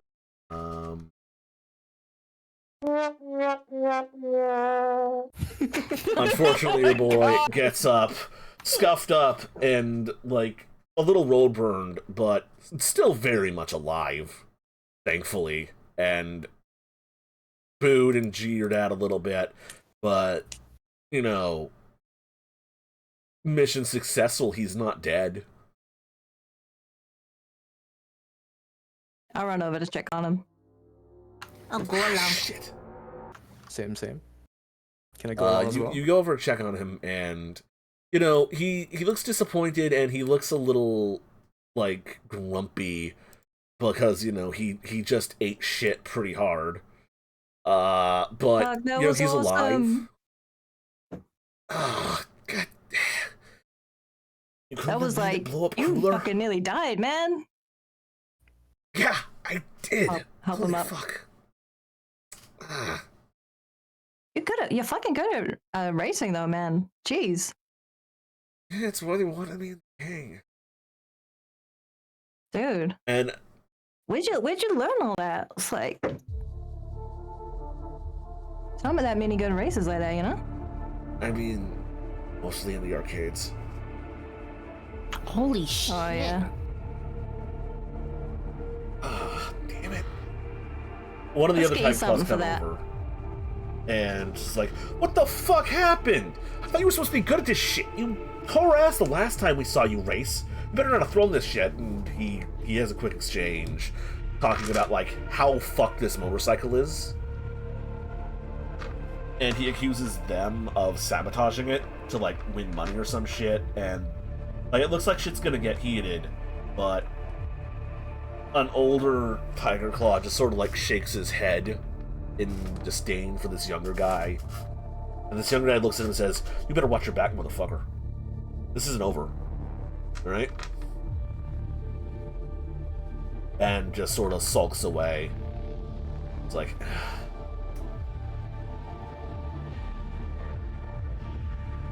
Dude's touchy about their bikes. Yeah, they're real dickheads.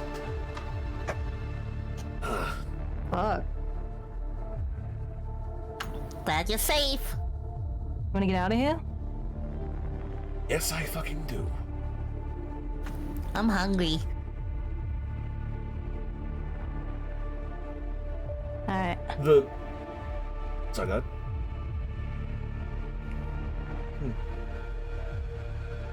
The lot of you gather up and exit the combat zone. Taking him... Well, that's the question. Where are you going to take him? Back to his hotel?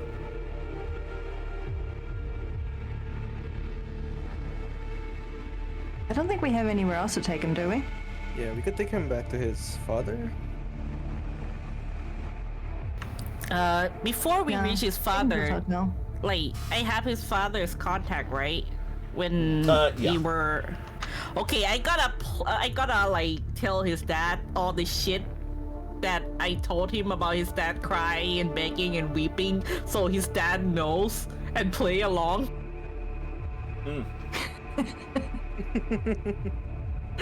Oh, this is what I had to say to your son, so yeah, play the part. He's okay, though, right?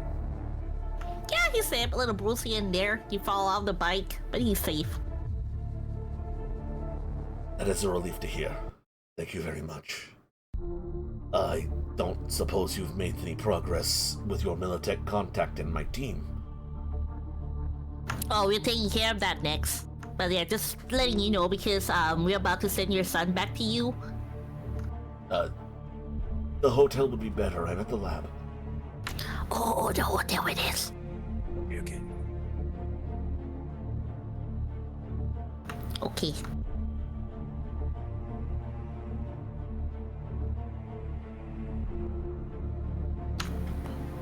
Yeah. So, yeah, we'll take care of the other problem after we drop his sons off. You drop So him who's off, no calling the problem. contact? Hmm? Who's calling the contact? You? You want me to do it? Alright.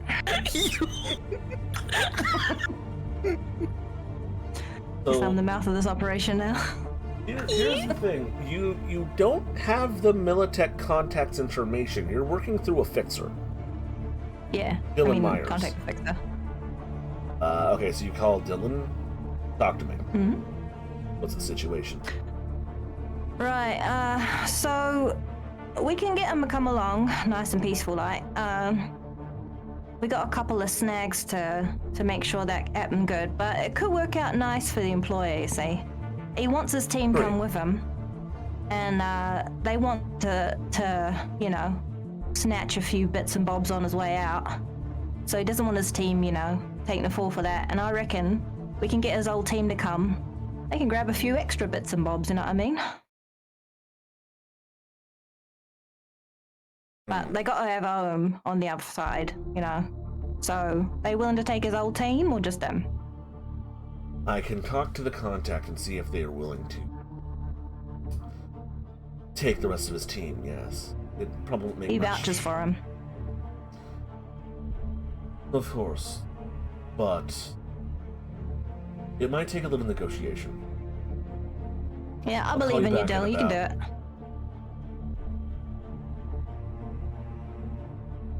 Charming as always. I'll call you in 15 minutes. Cheers, mate. Alright. Talk to you later. You drop the kid off.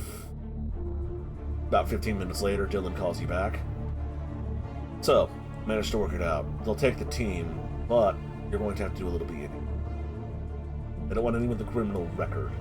And stealing the property is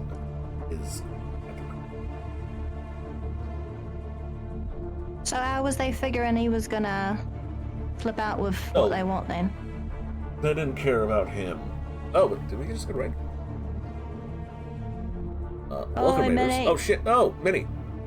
Welcome, Hello. Raiders. We are currently playing some Cyberpunk Red with Mage Vivica, Bakawater, and Yuikami. Our party is currently attempting to persuade a scientist to switch companies, and are being told they may have to do a breaking and entering and steal some stuff to get that done. So Dylan responds, they don't particularly care about his record. They have enough resources to scrub it clean, but not the entire team. Right. We can make it look If good. you, however, hit the location, then... Yeah. Well, Yeah, different I'll story. pick up what you're putting down, mate. Anything special we should look out for? Or just data dump? I don't want to get another person involved in this job, so I'm not going to send you in with a decker or something like that. Just steal anything that's computer shaped and not nailed down. If you manage to get any sort of prototypes out of the lab, that'll be an extra pay dirt. But other than that, bust open a computer, steal the hard drive, or steal the whole computer itself. I don't care.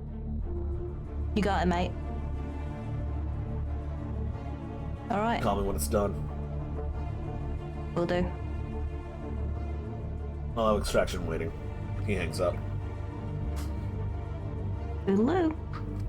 Alright, so I'll take a team. We gotta take the bits and bobs. So, What? It's Bob's.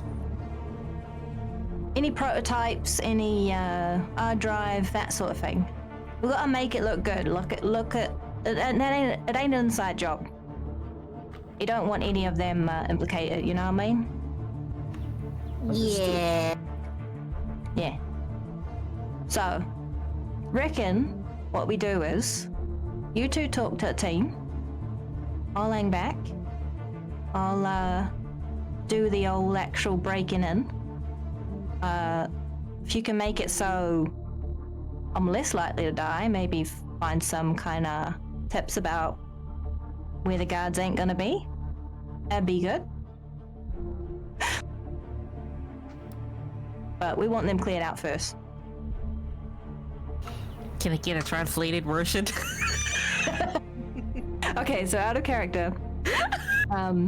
You and Marcus will go and explain to the scientists that they're being recruited and that Mr. Yoriyama is going to be going with them to the new company, and ask them vaguely about trolls and stuff, or if they have any information, but they're not to be implicated. And then I go and break in and steal stuff, and you guys can come and help me, but as long as they're off-site first, they're visibly removed from the situation, cameras have them gone. Oh, okay. I could just text him. You just text. Okay. Next scientist we haven't met. No, I have his contact. He's at the lab the right scientist, his team. Oh, he is at the. Yeah, okay, yeah, Yeah. you can fix him. He's at the lab, yeah. now. So you what exactly do you text him? What he said, that, yeah, the plan's the goal, and we need you out of the office. Make sure you don't text anything that's considered implication, because they might be able to get those records. Yeah, I do have a burner phone, so I could just call him on the burner phone and then break it. Oh yeah, let's do that. Yes, you call him. Unless they're going going to be picked up from their side. He doesn't have a burner phone though, so that might be a problem. Yeah. The text is probably enough. I'll just give you that. So he texts you back. Good to know we can call it an early day. I'm gonna move you over to the map now. Real fast. Thing. Dude, you owe me fancy sushi. Nice work that bit back there, by the way. Oh, You did some good job. Good work with that music and it. yeah. Well, my magnum opus wasn't enough. That's a bummer. But at least he listened. Yeah, you got his attention. That was the main thing. Good work on the Yeah. bike too. Backwater, you got a question? No. Okay. He So, just basking in the praise. So you head to the lab. It is in the... It's in the corporate zone. Entering the corporate zone is actually kind of fucked up and interesting because you get to where it begins, and there's literally a concrete wall that goes up about like 2-3 stories.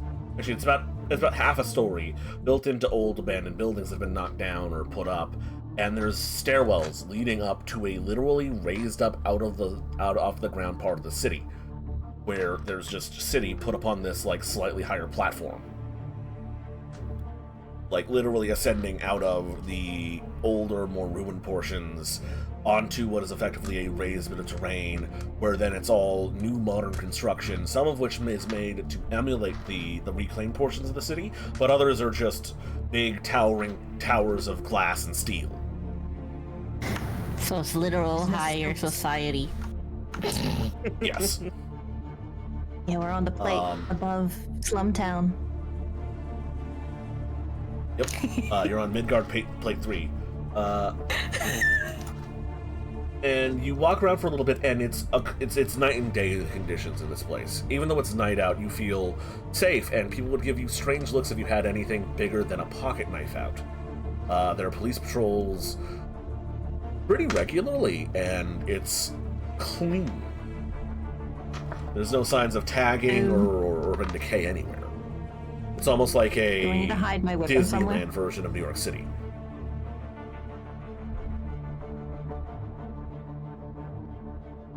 You quickly find Will the I lab stand and out all too the- much if I don't hide my weapons, or should I be alright? As long as you hide your weapons, you won't stand out much, because there are people walking around who are trying to look like someone who's broke and wearing a bunch of stolen clothes from a laundromat, Yeah, well, because that's that me. sort of dangerous fashion is in certain circles. Oh geez, I'm accidentally fashionable. So I'm gonna bring you over to the That'll be lab, the day. because there is a map on this. Ooh. Oh boy. Oh. No, that door should be closed.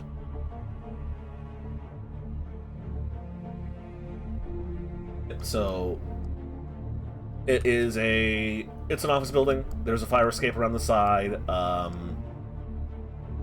It's pretty nice. About 4 stories tall. Looking through the front window, you see a front desk with a guard sitting at it. A big barrier that's like segmenting off this little lobby that has the company's name on it. Dorioman Heavy Industries, Research and Development, Midtown Manhattan branch.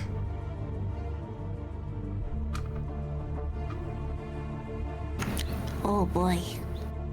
Actually, open the front door Do just so we you can see see? inside. Do we see a way in without alerting the guard? Give me a perception roll. Can I do that too? Anyone can, yeah. Let me know if it went through. Oh, wait. Sorry. It did. Cool. The best there is a 17. Roll me. Okay, so Ari, roll me luck. So just roll a d10 And, and tell me if it's higher or lower than your luck. Oh, D10. Okay. I can just do that on the main roll 20 thing, right? Dice. You can also just type into the chat / roll 1d10. That's lower than your did it go luck, through? so yes, it did. So off to the side, there is a fire escape going up the side of the building. It looks partially decorational, partially practical, and there are windows into the building, but they are barred.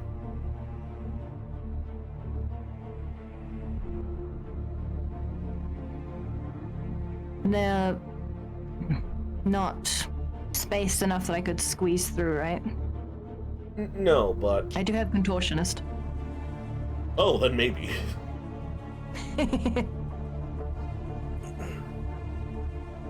If it's at least as wide as my skull, I could probably make it through. Mm. If anyone would But we like need to the go up guard there and to not check. notice. Oh, there's no guards on the outside. There are Oh, so I security can go- cameras overlooking the fire escape.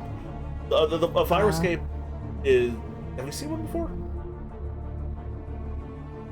They're effectively a big metal cage / outside staircase that's an emergency fire exit for the building. They're very common in New York City. Like the ones in New York apartments, yeah. Yeah. Marky boy, can you scramble them cameras? I can attempt, but I will need to find their source.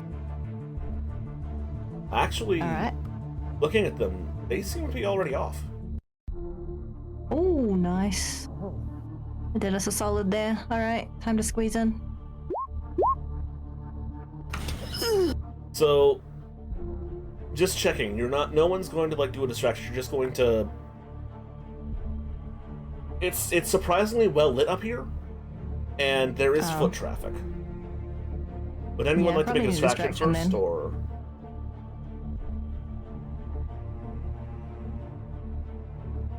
We do have the best distractor. I'm still Like, how am I supposed to distract them here? We're in the lab. You could You're outside of the building. So just Oh, kind of we're seeing outside. you're currently on a upscale New York City street that is clean, decently well lit, and has moderate levels of foot traffic. Down an alleyway next to the building, there's a fire escape that Ari is looking to climb and enter the building through. Oh, I'll go to somewhere So else. we just need to make sure no one's gonna walk down that alley, right? More or less.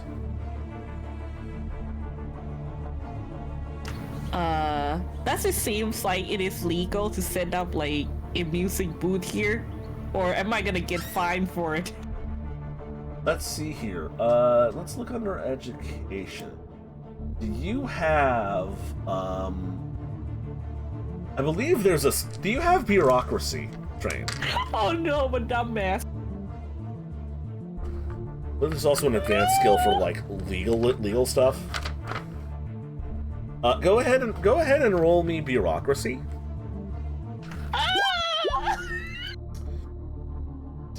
You remember something about needing a permit, but honestly, you're probably just gonna get yelled at if you're too much of a bother. People do this all the time. As long as you're not doing it in, like, a major tourist trap like Times Square, it probably shouldn't be a problem. Oh yeah, I'm gonna be like, I'm just gonna set up my amp and then start like tuning my music. Like, gonna try to blend in with whatever is in the air. Okay, roll me a performance, for your instruments.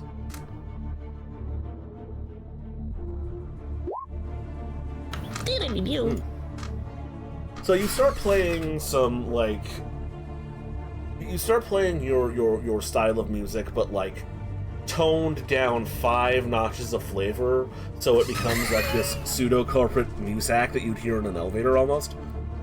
Like, it's still like traditional like folk traditional Asian music, but through a techno vibe. But you've managed to make it bland and inoffensive enough that people who are like corporate wage slaves and drones will stop and listen because it's weird and different, but it's familiar enough that I'm not feeling threatened. Yes, I'm in trance. And you are being sufficiently distracting to the point in which one of the security guards actually comes out to the window to watch you perform. Alright, Marky Boy, can you keep an eye out for me? I will. So I'm gonna say that your contortionist roll of a 9 does stand. The bars are not wide enough for you to get your head through, but there is a physical lock on the bars. So if anyone can pick it. Just a mundane lock, not a tech lock. Not, I think it's I believe. I don't think I took lock picking. Yeah, it's a mundane under lock. like education, right? Yeah, there is electronics / security tech and pick lock. They are both tech skills. Tech. Oh.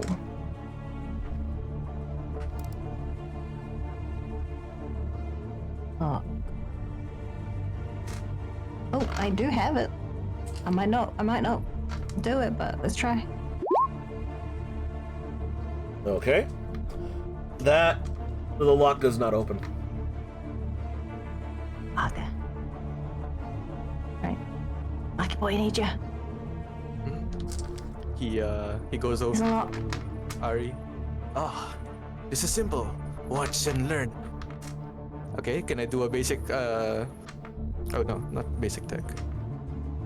Is it basic tech? This is gonna be pick lock. I just rolled lock. Ah, Yeah, pick pick lock under technique. Ah, there it is. By the way, as a note, you can spend points of luck to give yourself a 1-to-1+1 bonus for every point of luck you spend. Okay. I'm bringing that up because we've got about 30 minutes left in the session, and probably only a couple of rolls left, to be honest. Was I close enough to make that roll if I had hit luck? Or is that I'll just tell you now, the DC is 17. Baka, if you would like you to spend 2 points of luck, you could have picked it. 2 points of luck. Yeah, I'll use it. Okay. In future, spend luck ahead of time. But, again, this is all of our first time really playing Cyberpunk Red, so it's fine. Okay. Finally found where all the rolls are. I couldn't see them before. So it takes you a little bit of finessing, Marcus, but you managed to get the lock and the bars open and lift them up, and I'm going to move Marcus and Annie into the part of the building they managed to break into. Did I leave that door open? I think I left that door open. I left that door open. That door should be closed.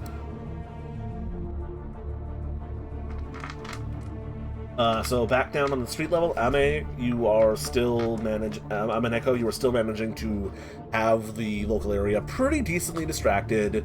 A few corpo types and like some wage slaves are coming over, just like, yeah, this is ethnic. I can dig this. This is preem. Check out my music. Spotify. She's plugging again. So are we in the part with the computers? You've gotten about 4 floors up, and there is a set. Then you directly in front of you from where you're standing, you can currently see a pair of vending machines. Oh, I accidentally just grabbed your character there. Just a pair of vending machines in the next bit of the like what looks like an office or lab space. It's very sterile, very clean. You can pick your token up and move them around. By the way, if you just click it and drag it and drop it. And that door's open, we can just go through. Yep. You see a couple of workstation computers right over there, as well as a door with an electronic lock. Oh. Is that where the good stuff is? Probably. You'd assume so. There's also a bathroom over there. Time to break some hard drives while Max works on that lock. Ah, you were unable to get in. Ari, go ahead and roll me Yeah, a basic you got tech that lock, to mate. like just disassemble a computer. Okay. And Marcus, go ahead and give me an electronic security. Okay. Basic tech would be what roll? That is under technique. It's basic tech. Basic tech. There we go. Okay. Marcus, you're not able to get the lock to him to disengage. Ari, was this some? You're not able to pull apart the computer. You're just sort of like, it's not as bad as that one scene from Zoolander where they start smashing the Apple computer like cavemen, but you just don't know how to disassemble this thing. It's like an Apple computer. It seems seamless as like one single solid unit. But you could unplug it and carry it if you wanted. Yeah. I mean, that'll work. I have rope, I can tie it onto my back. Yeah. Marcus, you could try again if you want. Oh, I could try again. Yes, I'll try again. You have more luck you can spend? I have 4 left, but I have a high modifier. I'll rely on luck for this. Real luck. Okay. Did you spend any luck? Or just roll, No, just I roll it? Okay. You managed to get it open. Just barely. Through the door, you see a number of larger workstations, as well as what's known as a linear frame, which is a big mechanical exoskeleton, partially assembled on a rack behind a dashed and dotted yellow line on the ground. It looks heavy as shit. I'll call over Ari to check it out. Ari, look at this. It looks like one of them Gundams. Oh yeah? I think you could relate to that. Reckon it can walk? Additionally, you do see like a testing station and 2 other computers.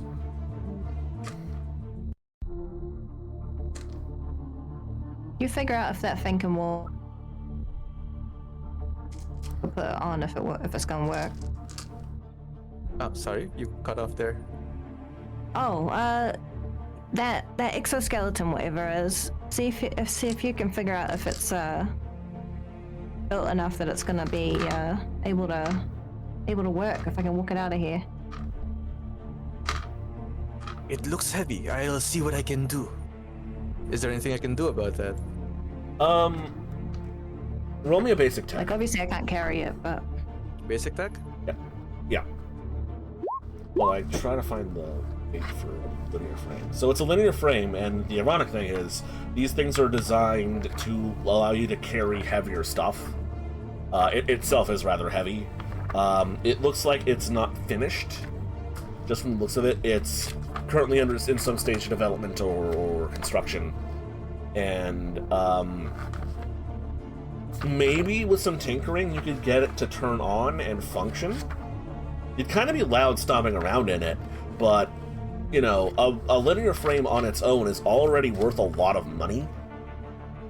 So if you manage to steal this, you have no idea how much bonus pay you'd be getting, but it would be a bunch. would it be durable enough that we could like wear it and jump out the window? It would require Marcus to do some tinkering, but you could do that, potentially. It wouldn't be the wisest thing, because you'd be jumping out a window in a suit of, like, effectively, like, a big mechanical suit that is meant to make you stronger, faster, better. And in the middle of, like, a high-security area with a bunch of civilians walking around. But, you know, you could try. Or we could just dismantle it, take an arm or something. With a I'm gonna say a cybertech roll, depending on how well Marcus rolls, you can either take parts out of it or get it functioning for like an hour and walk out with it.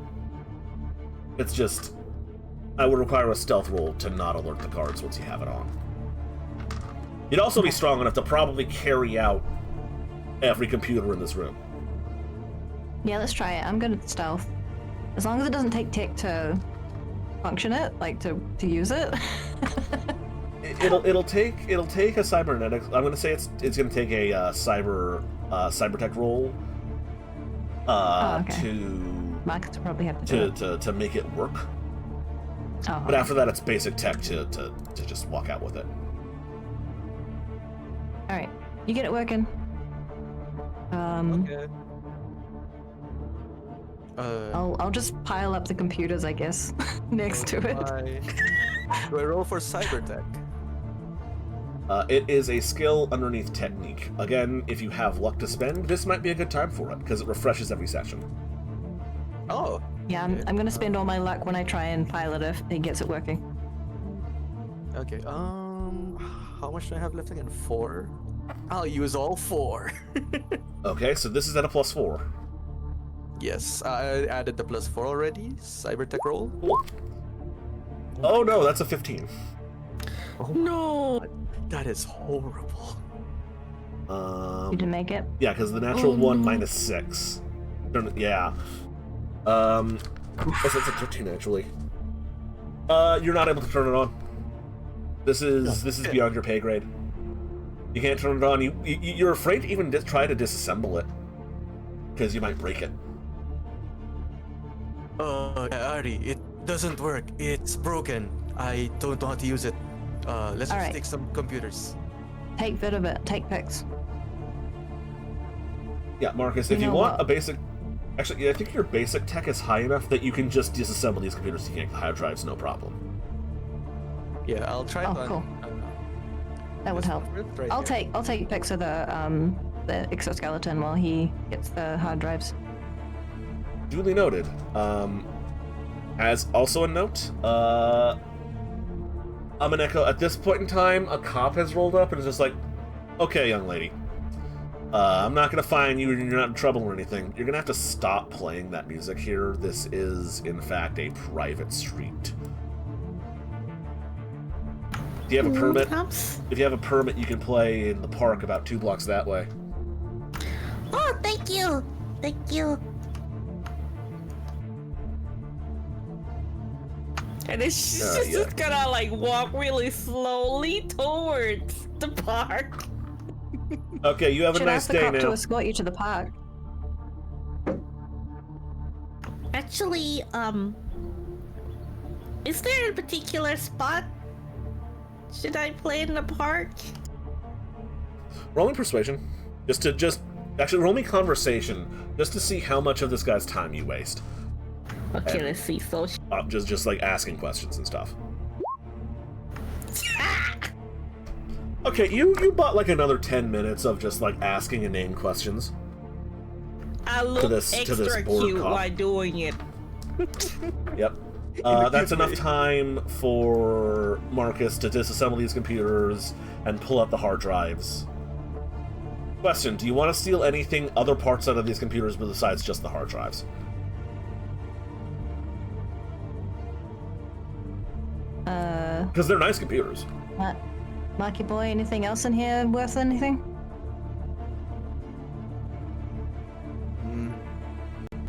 Processor's pretty small, right? Grab a couple of those. You could take the hard drives, and that's all I see that's important here. Aside from the skeleton.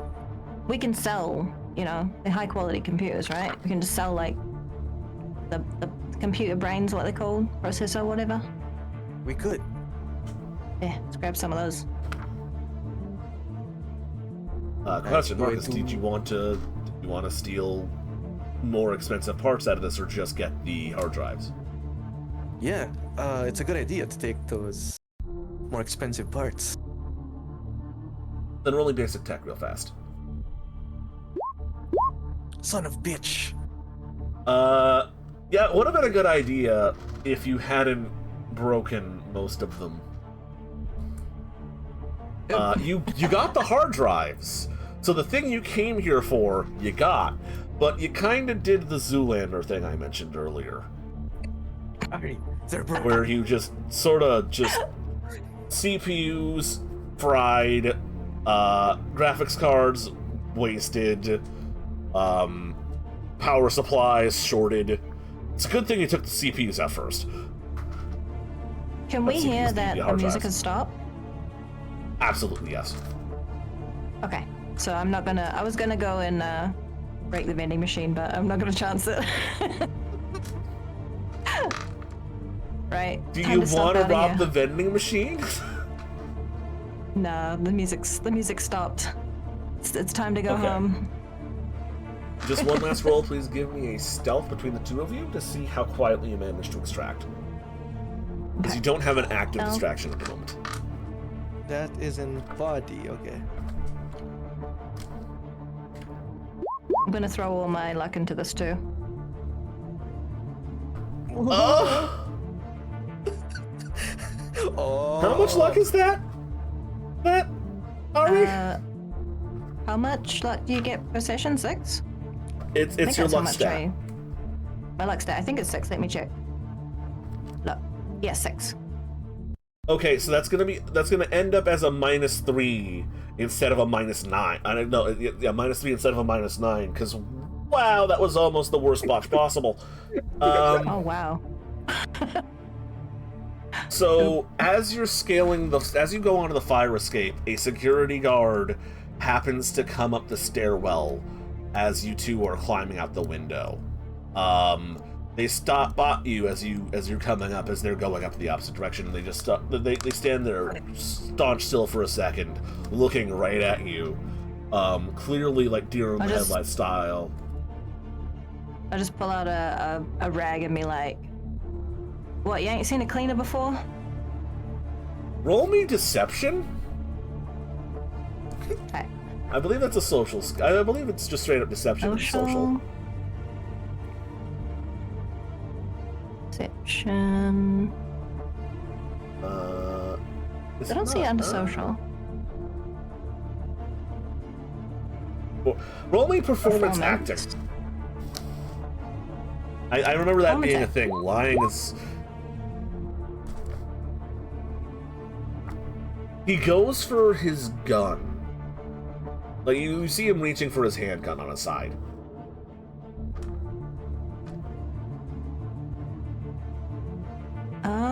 They're below us on the stairs, right? Yeah, they're at the bottom of the stairwell, you're at the top. You're about to jump onto the fire escape. Okay, Rip. I'm not gonna have us roll initiative just because he's like a bog standard cheap security guard. Yeah, I'm just literally trying to knock him off his feet. Give me a athletics. He's also going to have to roll it. He beats you, so you jump over towards him. He manages to jump out of the way.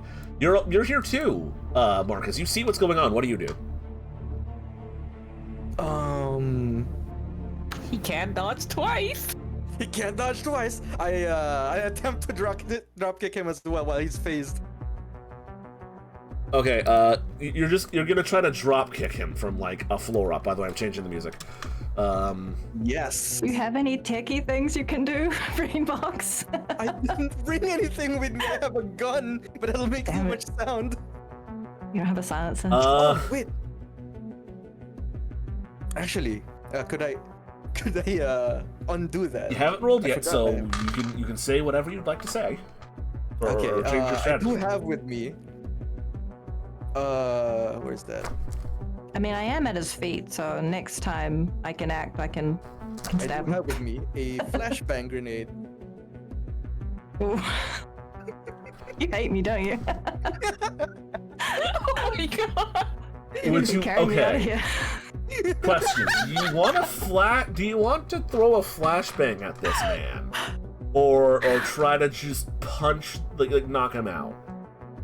Both are fine. You can try both, but I'd also have to look up the rules for a flashbang real fast. I'm in the right part of the book for it. So, The flashbang will wanna be do loud it? as well. Yeah, there's the bang part of the flashbang. Yeah, there's the bang part. Yeah, I think I'll just continue on with trying to knock him out. Roll me brawling. Brawling. Body, is it? I'm gonna try to roll the dodge. Fighting, of course, fighting.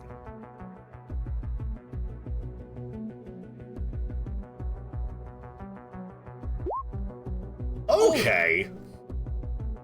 And then critting almost as hard as you could crit with a total of a 27. That's an incredible success, almost legendary. So, Ari, you lunge towards him and he backs up against the wall. Marcus, seeing that he's going to go for his gun or his radio at the very least, you back up and press yourself up against the wall as hard as you can, run to the top of the stairs, and leap. Just trying to, like, jump on top of the guy or press him against the wall. And through some miraculous, accidental confluence of your body moving around, you start kicking to keep your balance, and your leg goes out in front of you, and it catches him square in the forehead, pushing his head back against the wall as you hear a horrible thud and a bit of a cracking noise. As you then fall down, like, partially on top of Aerie, not hard enough to hurt her, because all of your force just went into this man's face. And, just, land kind of awkwardly on top of them, as this man's head sticks against the back of the wall for a second, and then he slowly starts sliding down. as a blood streak is coming out from the back of his head and his utterly destroyed nose. Giant brain box. That was hot as fuck. Get out of here. The dude is passed out cold, and after about a minute, his radio starts going off, just like, "Hey Jim, what the fuck's going on up there? It sounds like you tripped." Oh shit. You're any good at accents, mate? No, let's just get out of here. Above board, if you want to just bail, this guy's gonna be like, these guys are cheap shit rent-a-cops. They're not gonna come up here for like a minute. You have the time to run. Time to go. Okay, so you hightail it out of there, and not too far from here, your fixer has set up a ride. You pile in with your stolen hard drives and Amineko, and they bring you back to the Edge Runner bar, where Dylan greets you. I'm putting London, the song London back on from Mankind Divided OSC. So I think it's the second song I put on. Actually, it was right after the Celtic music. So you meet Dylan back at the bar, and he takes the hard drives from you, and he looks at you up and down and says, "Cream job, Tubes. Cream. I hear from our client and the negotiated with party that everything has been cleared up. These hard drives should help our client immensely, and your target has put in his praise. Clean job. Oh. Milk run, really." He puts 3 shards on the table, slides them over to you. "Welcome to the New York City Edge Runner Big Leagues. I'll be in contact." Oh, finally. Thank you kindly, do. Yippee! Yippee! You may each add 1,800 euro dollars to your sheets. 1,800. And you each gain, I'm going to say, 150 improvement points. For a job well done. And with Plus that, I'm going to call a 200 session. plus 200 that he gave in the beginning, right? Yeah, so total you should have earned 2,000.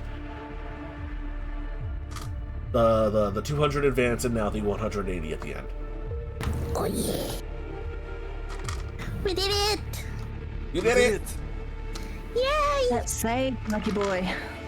Good kiss you. I'm still waiting for my omakase sushi invitation from the dad. You genuinely, you might get it. When I was planning this, I was planning on you guys to do one or the other.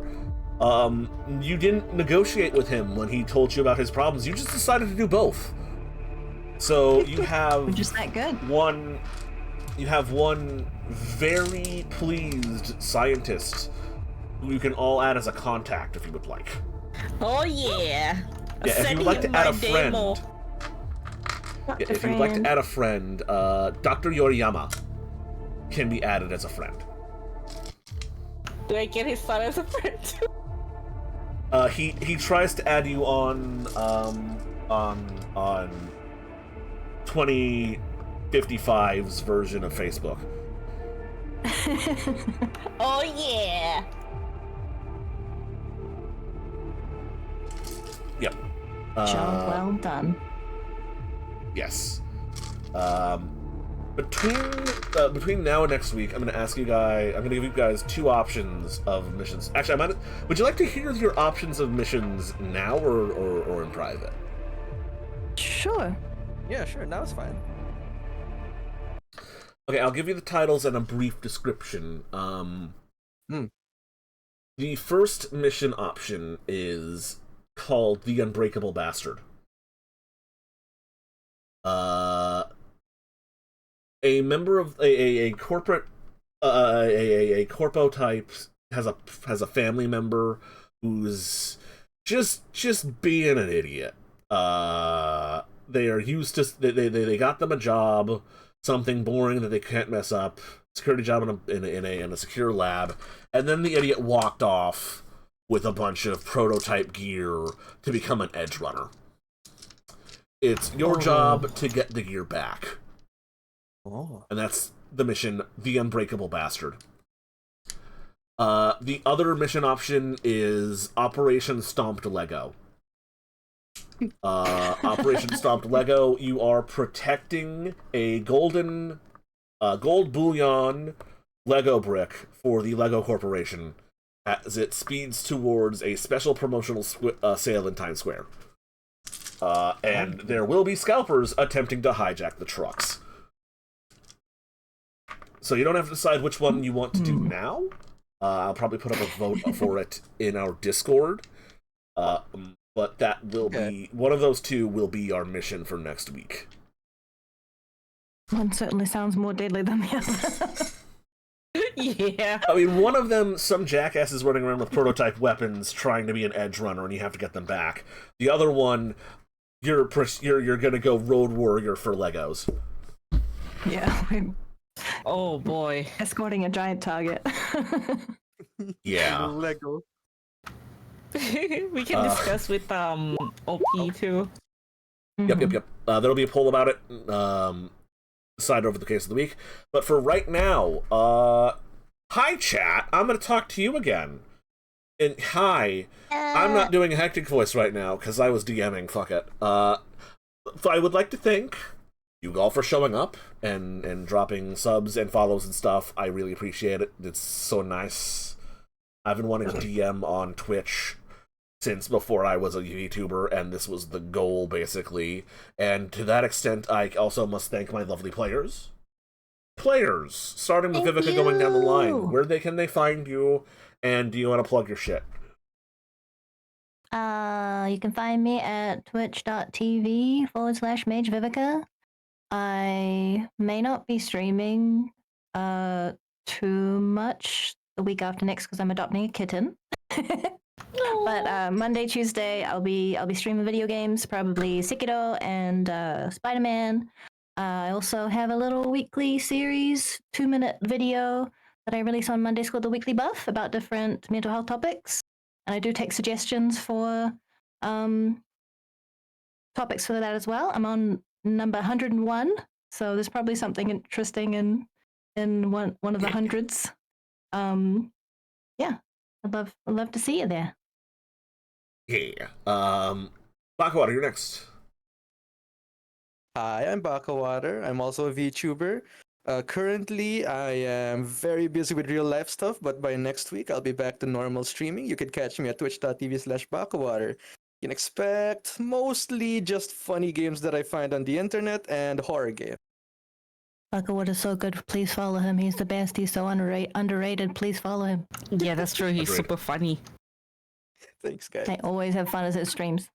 Yep. Mm-hmm. Last but definitely not least, the best artist in the room, I'd have to say, Yui Kami. Oh.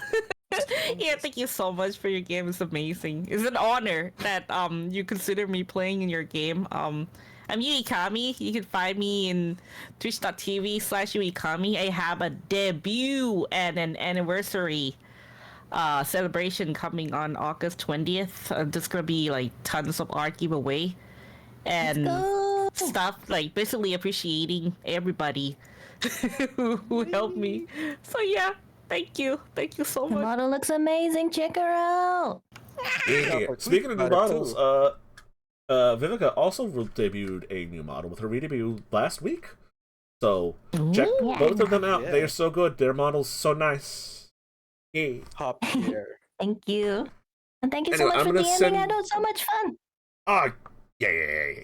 Tons of fun. I'm going to start up a raid. Do you guys have any suggestions? Because I do have someone I could throw us at. Oh. Y'all have anyone online? If you already have someone in mind, then you can go ahead. But if you wanted a suggestion, soy milk is always fun. What are they playing? I don't know them. She's They're just chatting right chatting? now. She's a dear yokai. She's comfy chaotic.